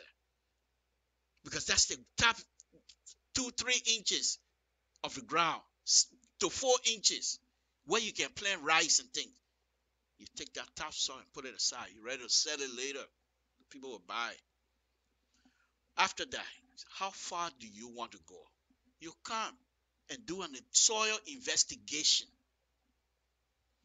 The people will dig to see how far the soil you're going to be using for the people row. How deep the bad soil, because there are some soil that are not good. They can't stand nothing. They will share plume easily. So they dig. Geotech come and dig. Say, okay, this is how far you can go to get a good soil. Guess what? The good soil, everybody in the country fighting for, we have it. In Liberia, we are clay. However, clay and water don't mix either. So you have to be able to understand the property of soil in order for you to do these kinds of stuff. You don't just kind of move things, but I'm not ready to touch that. But anyway, so you come and clear the area until you understand that you have reached native soil. But the native soil, after doing your test, that is able to withstand whatever load that is coming over it. And then you leave that. Then you take soft base. Okay, you take the base. That's the soft base. You take the base, put it over, and you roll it again for you to compact it. That's two sets now. After rolling that, okay, Then you come back. How deep, how high you want this road to be? If you're driving again, once again, I will put you to this poor road. If you're driving, okay, and you have a off ramp, okay, the off ramp you take, it don't just go to the people's street. They build that up. They build it up. They put dirt on it, build it up for you to get to certain elevation. You can do the same thing. It's called grade separation. It says a grade. I'm up here. I'm separated from this grade. Grade separation. Go to Google. Type grade separation of road, and you'll see all kinds of nifty stuff come your way. Okay, but that's not what I'm going about. So after you're done with that, you come back. It's okay. I'm certified that my base, my soft base, are well compacted, dry. And let me tell you again, dry. And this is the problem. All this thing I've been going to East Jesus tonight. I'm going back to dry.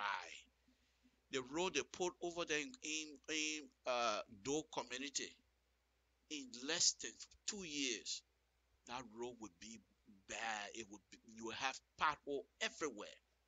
And I will show you how before I leave. Okay? It's the same problem we have with all of the roads in Liberia, with all of these potholes that are not compacted correctly, or that was done with rain in it. Okay, I'll get to that. After you've certified that your road is ready for either you want to do rigid pavement, which is concrete, or flexible pavement, which is asphalt, they call it quota backbone. You get to a certain level, you come and put your quota down. If you watch the quota people, the truck that put the quota down, you will see 2 or 3 people in the back of that truck. One of the person stand on that hop. He got a little piece of iron in your hand. That piece of iron, as the roll, he stabbed the roll. I'm sorry you don't get close to these things, but they have a measuring tape at that end. If the people say we want 2 inch of asphalt lift, that's 2 inch exactly you're going to put down. And that's why you have that stab in his hand. And every time he stabbed that, the inspector, after he stabbed it, he showed it to the inspector. The inspector, okay, wave your hand and keep going. I'm not going to slow them down. But if the inspector see that they want to cheat, he call them back. Say, fill it in. If you don't fill it in, I shut the job down. You're done for the night. And no contractor want to do that. Can we have that kind of power to inspector in Liberia to shut a job down? These are the kinds of stuff. But let's go. Let's keep going. So they come and put the asphalt down and roll the asphalt until it also has to be compacted. After that, if you in an area where you have asphalt, they have what they call OGAC, open grade. The open grade stuff is a mix of rubber and whatever they want to mix with it. But it's not condensed as the one they put under the ground. The one underneath. The open grade, they do that. So when it rains, water will permit your tires to drive while the water seep through the open grade. But once it hit that dense asphalt, it goes with the 2% go out. If it rainy again, you're on the side, sometimes just stop. And you will see water coming from underneath the asphalt you're standing on. Water coming from underneath. Why? Because it has an open space. The water go through and it goes out. Once it get out, they have another thing what they call dike. Dike are those little asphalt looking like thing running along the roadway on the side, way outside. But when it rains, the water hit that dike, and the dike controls the water and take it to a place where it's supposed to be. That's how you do these things. The whole road business is to control water and to also, as a designer, to make sure that you influence the driver behavior. That's all the whole thing is about. Let me go now. Samson told LeBron Paparito, and after this, I will be getting off the air here. In Doe community, I followed Doe community from start. When the president went in there, when he drove over there, they have water all over. Forget pothole. I call that swimming pool. He couldn't get out. And when I made my report that day, or made my video, or whatever you want to call me, podcast, whatever you want to call it, the statement I made was I was a little bit ticked off by the Minister of Public Works. My president coming to an area and the place not dry, the man driving and they're looking for a place where he can step. Please, doctor, we are coming in the place. I will take pump and pump the whole area out, make it dry so he can walk in the Doe community so people will see him. Go look for my video, you will hear that same statement. They didn't do that. They didn't do that. And from that point, I knew exactly that we were going to have a problem. They decided they were going to build a road in the rainy season. I follow it. So my good friend, Eugene Facon, Minister Facon, decided to visit. Samson told eyes were there. He decided to go visit. I follow. And they got there. When they got there, there was some place on the road that was muddy. So Eugene Facon was walking on the road, but he got to a certain place, he couldn't walk straight. So he had to get out and walk in front of people's houses in the mud. And I'm thinking to myself, how do you intend to compact this area? And guess what they did? That was very funny.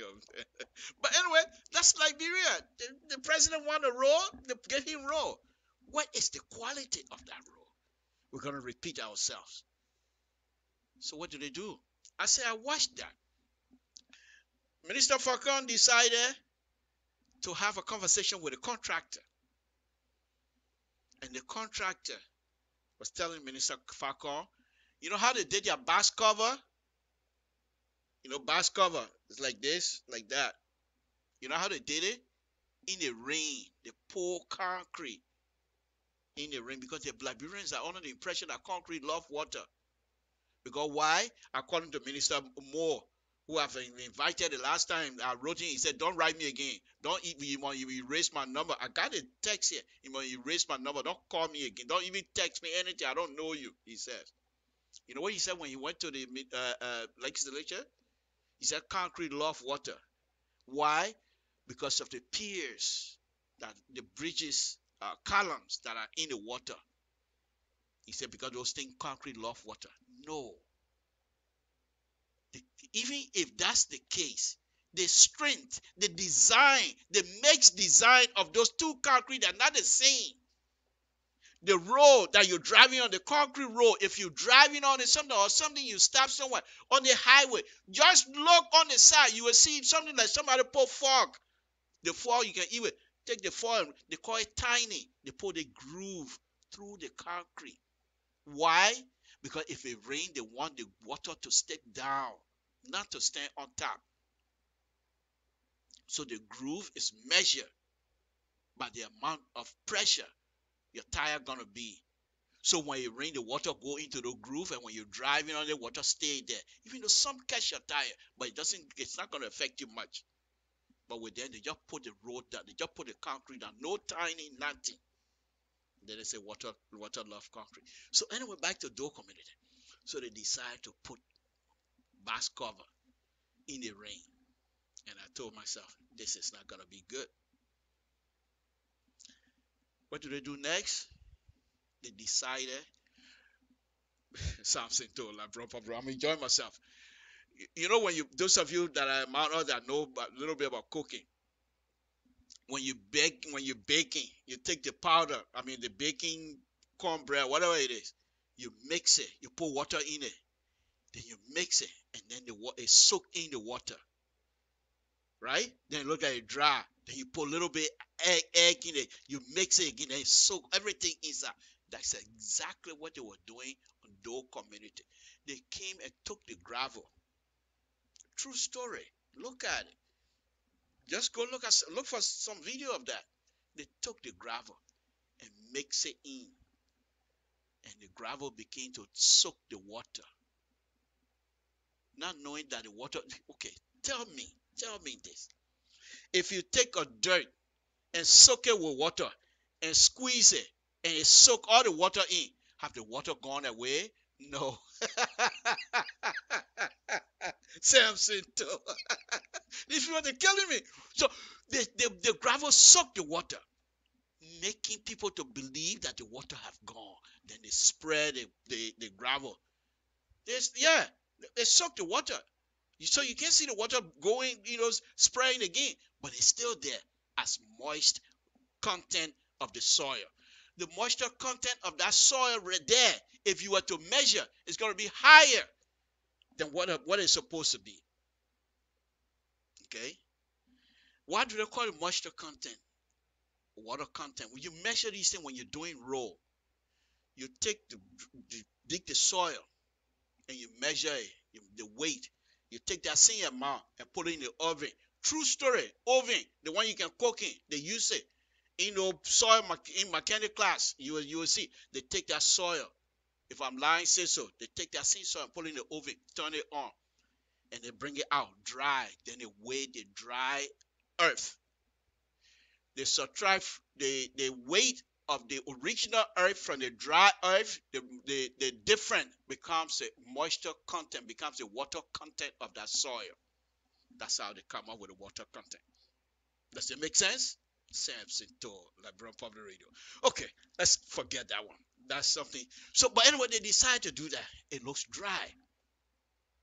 So they decide to put a lot of rock over it. After that, everybody was jumping up and down. They decide to pave it. Recently, they pave it. But guess what? The water that soil soaked in is still there. This is my main point here tonight, folks. Samson to Liberian Public Radio. These things have to be taken care of. You got good engineers in Liberia. You got people who are smarter, way smarter than people like me. But I'm not too sure why these people are not saying these things. I understand the condition they're in is bad. I understand that. But what good is it? You're going to take all that money to fix something, decent something that's supposed to be 2 years later, and you're coming back to fix it. What happened? Why are we behaving like that to ourselves? If the president comes to you and say, I want road in 3 years, Mr. President, we can do it. But these are the risks. This is how it's going to end up. And let him make that determination.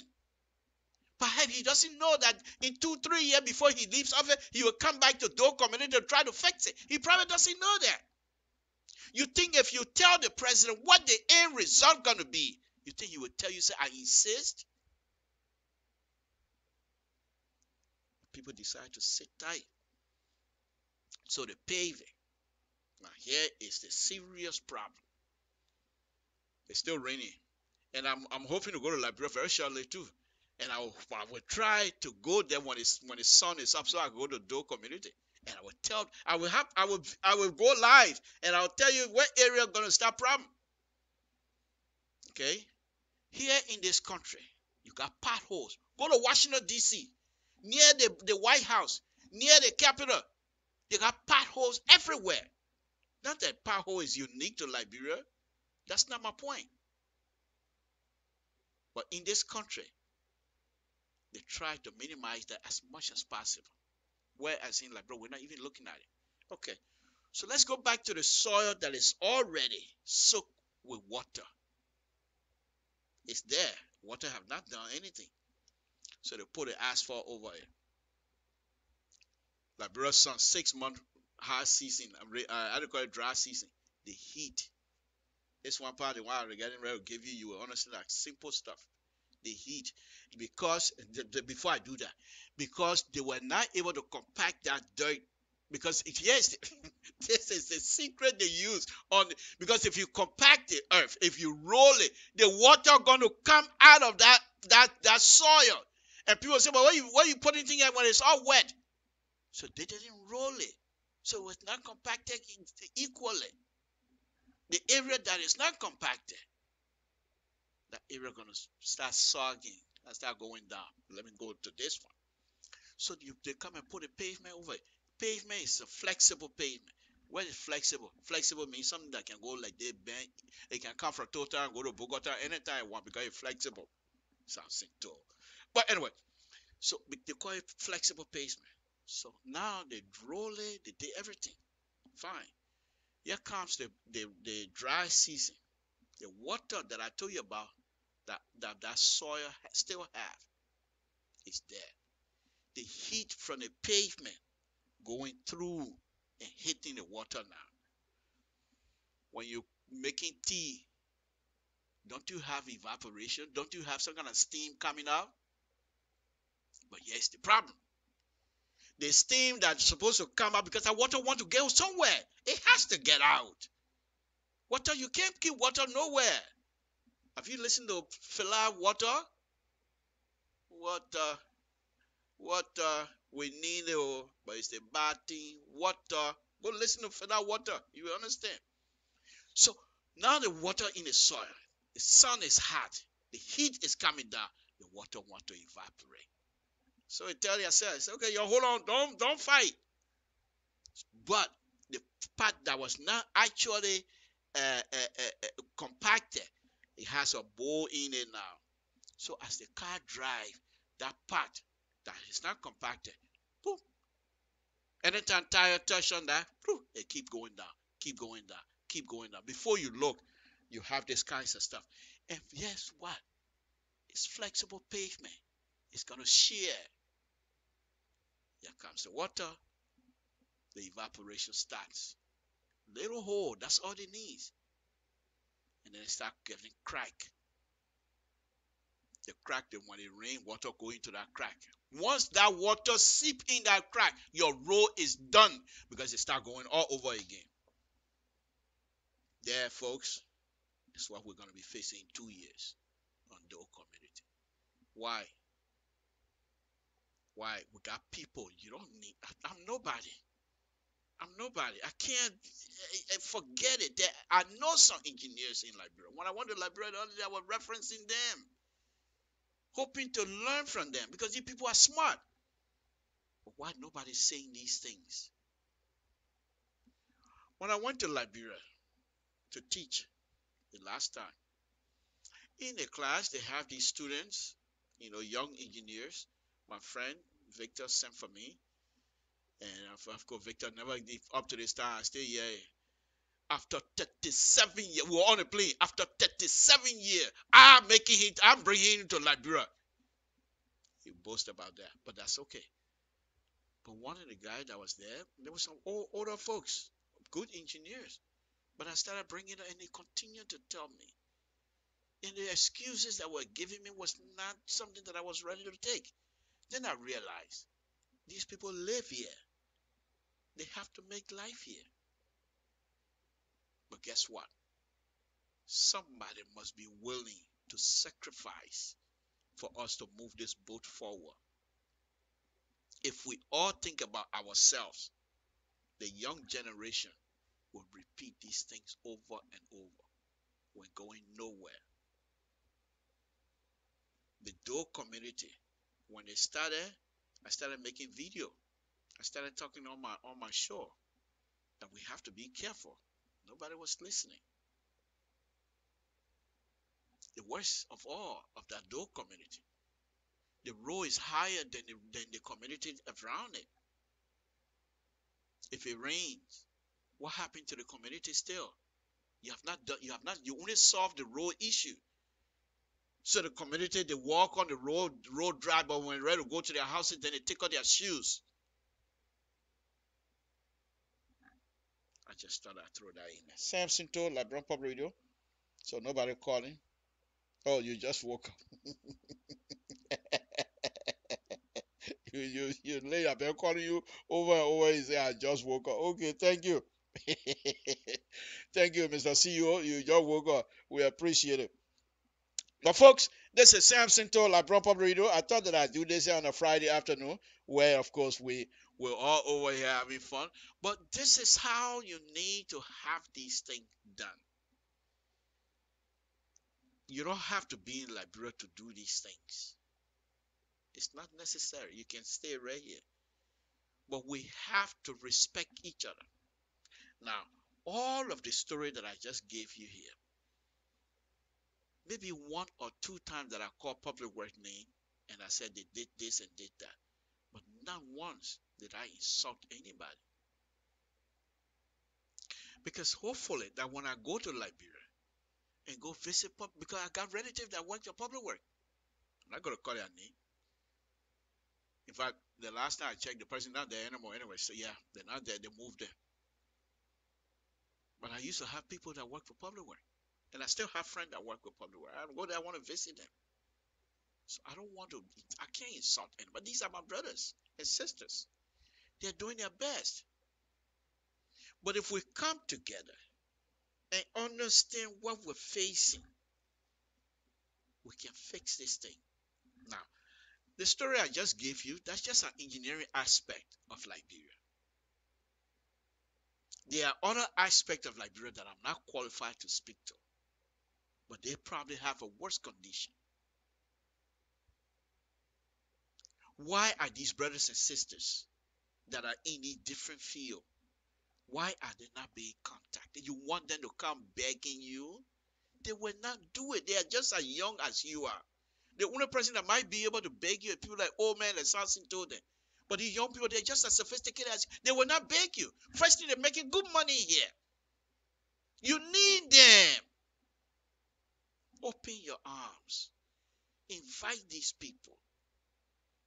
Come over here. You don't have to necessarily invite them. Come over here. Send representative here. Let them go from state to state. Through town hall meeting. Not the feisty town hall meeting where they come and talk about all them about themselves. No. Round table conversation. 2-3 months ahead of time. I'm coming to this state. These are the topics that I want to discuss. Those of you that have experience in this, please come to the town hall meeting. Let's discuss Liberia. How do we move this country forward? We're capable of doing that. But what do? We stay all day. If the good doctor say I want free tuition, we say why? Why are you calling for free tuition? Something in it. You got reason. You got some kind of motive. The reason why, I know why you calling the free educate, free something, because you want people to be clapping for you. Are you kidding me? This young man stood in front of the UN, a player. You saw, you heard it, where he made the announcement to the UN, to the whole world, their plan. And if he tried to implement that plan, then you say he got something under his sleeve. How then do you expect him to listen to you? He's not going to listen to you because you're not sincere. What is our own responsibility as Liberian folks? What is our responsibility in moving this boat forward? What do we have to offer? What do you have to offer? Insult? What do you have to offer? First of all, they don't even trust us. Because over and over, we go over there, take the people money and come back here. What do you expect the people to do? Trust you? You can be my master. You can't take my money, then you go back again. You can't take my money, then you go. You want me to trust you? No. We expect, forget we, the younger generation, I'm not young, the younger generation, you're going to have to prove yourself. Because we, this generation that you're looking up to, we mess it up for you. I apologize on behalf of my generation that we're not able to do something better for you guys to come and build on top of it and move this country forward. Yet now we expect you to go over there and do things when the foundation is all crumbling everywhere, and we expect the young people to come and do the same thing we do here. The same thing we do here. I'm giving an example. I'm not going to call it, but this one will call the association name. We have what they call graduate association here. We have a young man. We have a very dynamic leader at the time. When he was leaving, there was this young man, very good. He wanted to be president. He said, if I gave it to somebody else here, he ain't time yet. Wait for his time. The young man left. And guess what? Some other bigger organization, Liberian organization, picked him up. He became a leader of the biggest Liberian organization in the diaspora. Here we are now. The Grand Youth Association. We're in disarray. Because we're not listening to the young people. We're not listening to the young people. And if you don't listen to them, and you help them to lead you because you old like something told you able to lead anything anymore, you stay with them and say, this is how we think we need to go. You don't go and say, this is what I think you need to do. No, you always, my man, what you think about that? What you think about that? What you think about this? That's how you, but when you leave them alone, they will lead you how you need to be led. Sam Cento, LeBron Public Radio. Folks, let me get out of here. It's been a wonderful, wonderful, wonderful afternoon. We say thank you very much. This is a wonderful, wonderful conversation here we've been having. Let's get out and say good night to all of you. Sam Cento, LeBron Public Radio. Now that I'm getting ready to leave, I will play this now. Again, before I leave, I'm also bereaved. And to my brothers and sisters, I will say, never mind. We'll meet and discuss. We're going to have a meeting here very shortly. And we'll discuss, make sure that our sister get buried properly. And we're all together. We're always together. That's who we are. Thank you. Good night, folks. Sam Cento, LeBron Pub Radio. Hey yo, la loi. Hey yo,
Eyode, Anasiole.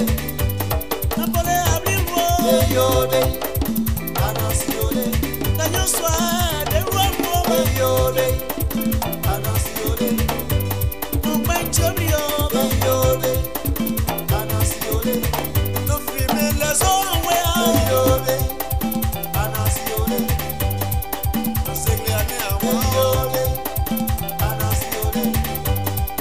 No bolo ane agua. Eyode, Anasiole.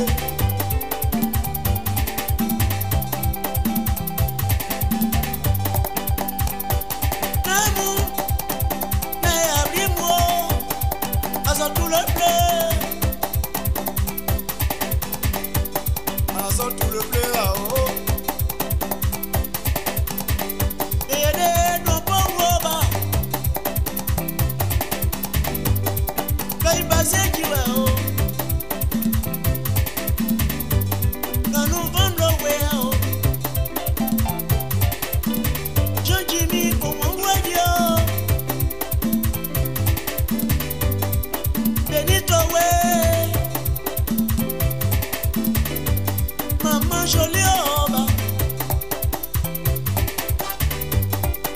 tout le bleu à eau, ça va qui a naïon, moi c'est bien mon dieu, ça va qui a naïon, la disa mon you, ça va qui a naïon. Kaido awea eyobe sabaki anayona natema sele awea eyobe sabaki anayona imani hapo Mungu eyobe eyobe sabaki anayona imani ya monyenyo eyobe sabaki anayona ledao bojisi po Mungu eyoba asa tout le bleu à eau. Anasiole. Eyode, Anasiole. Eyode,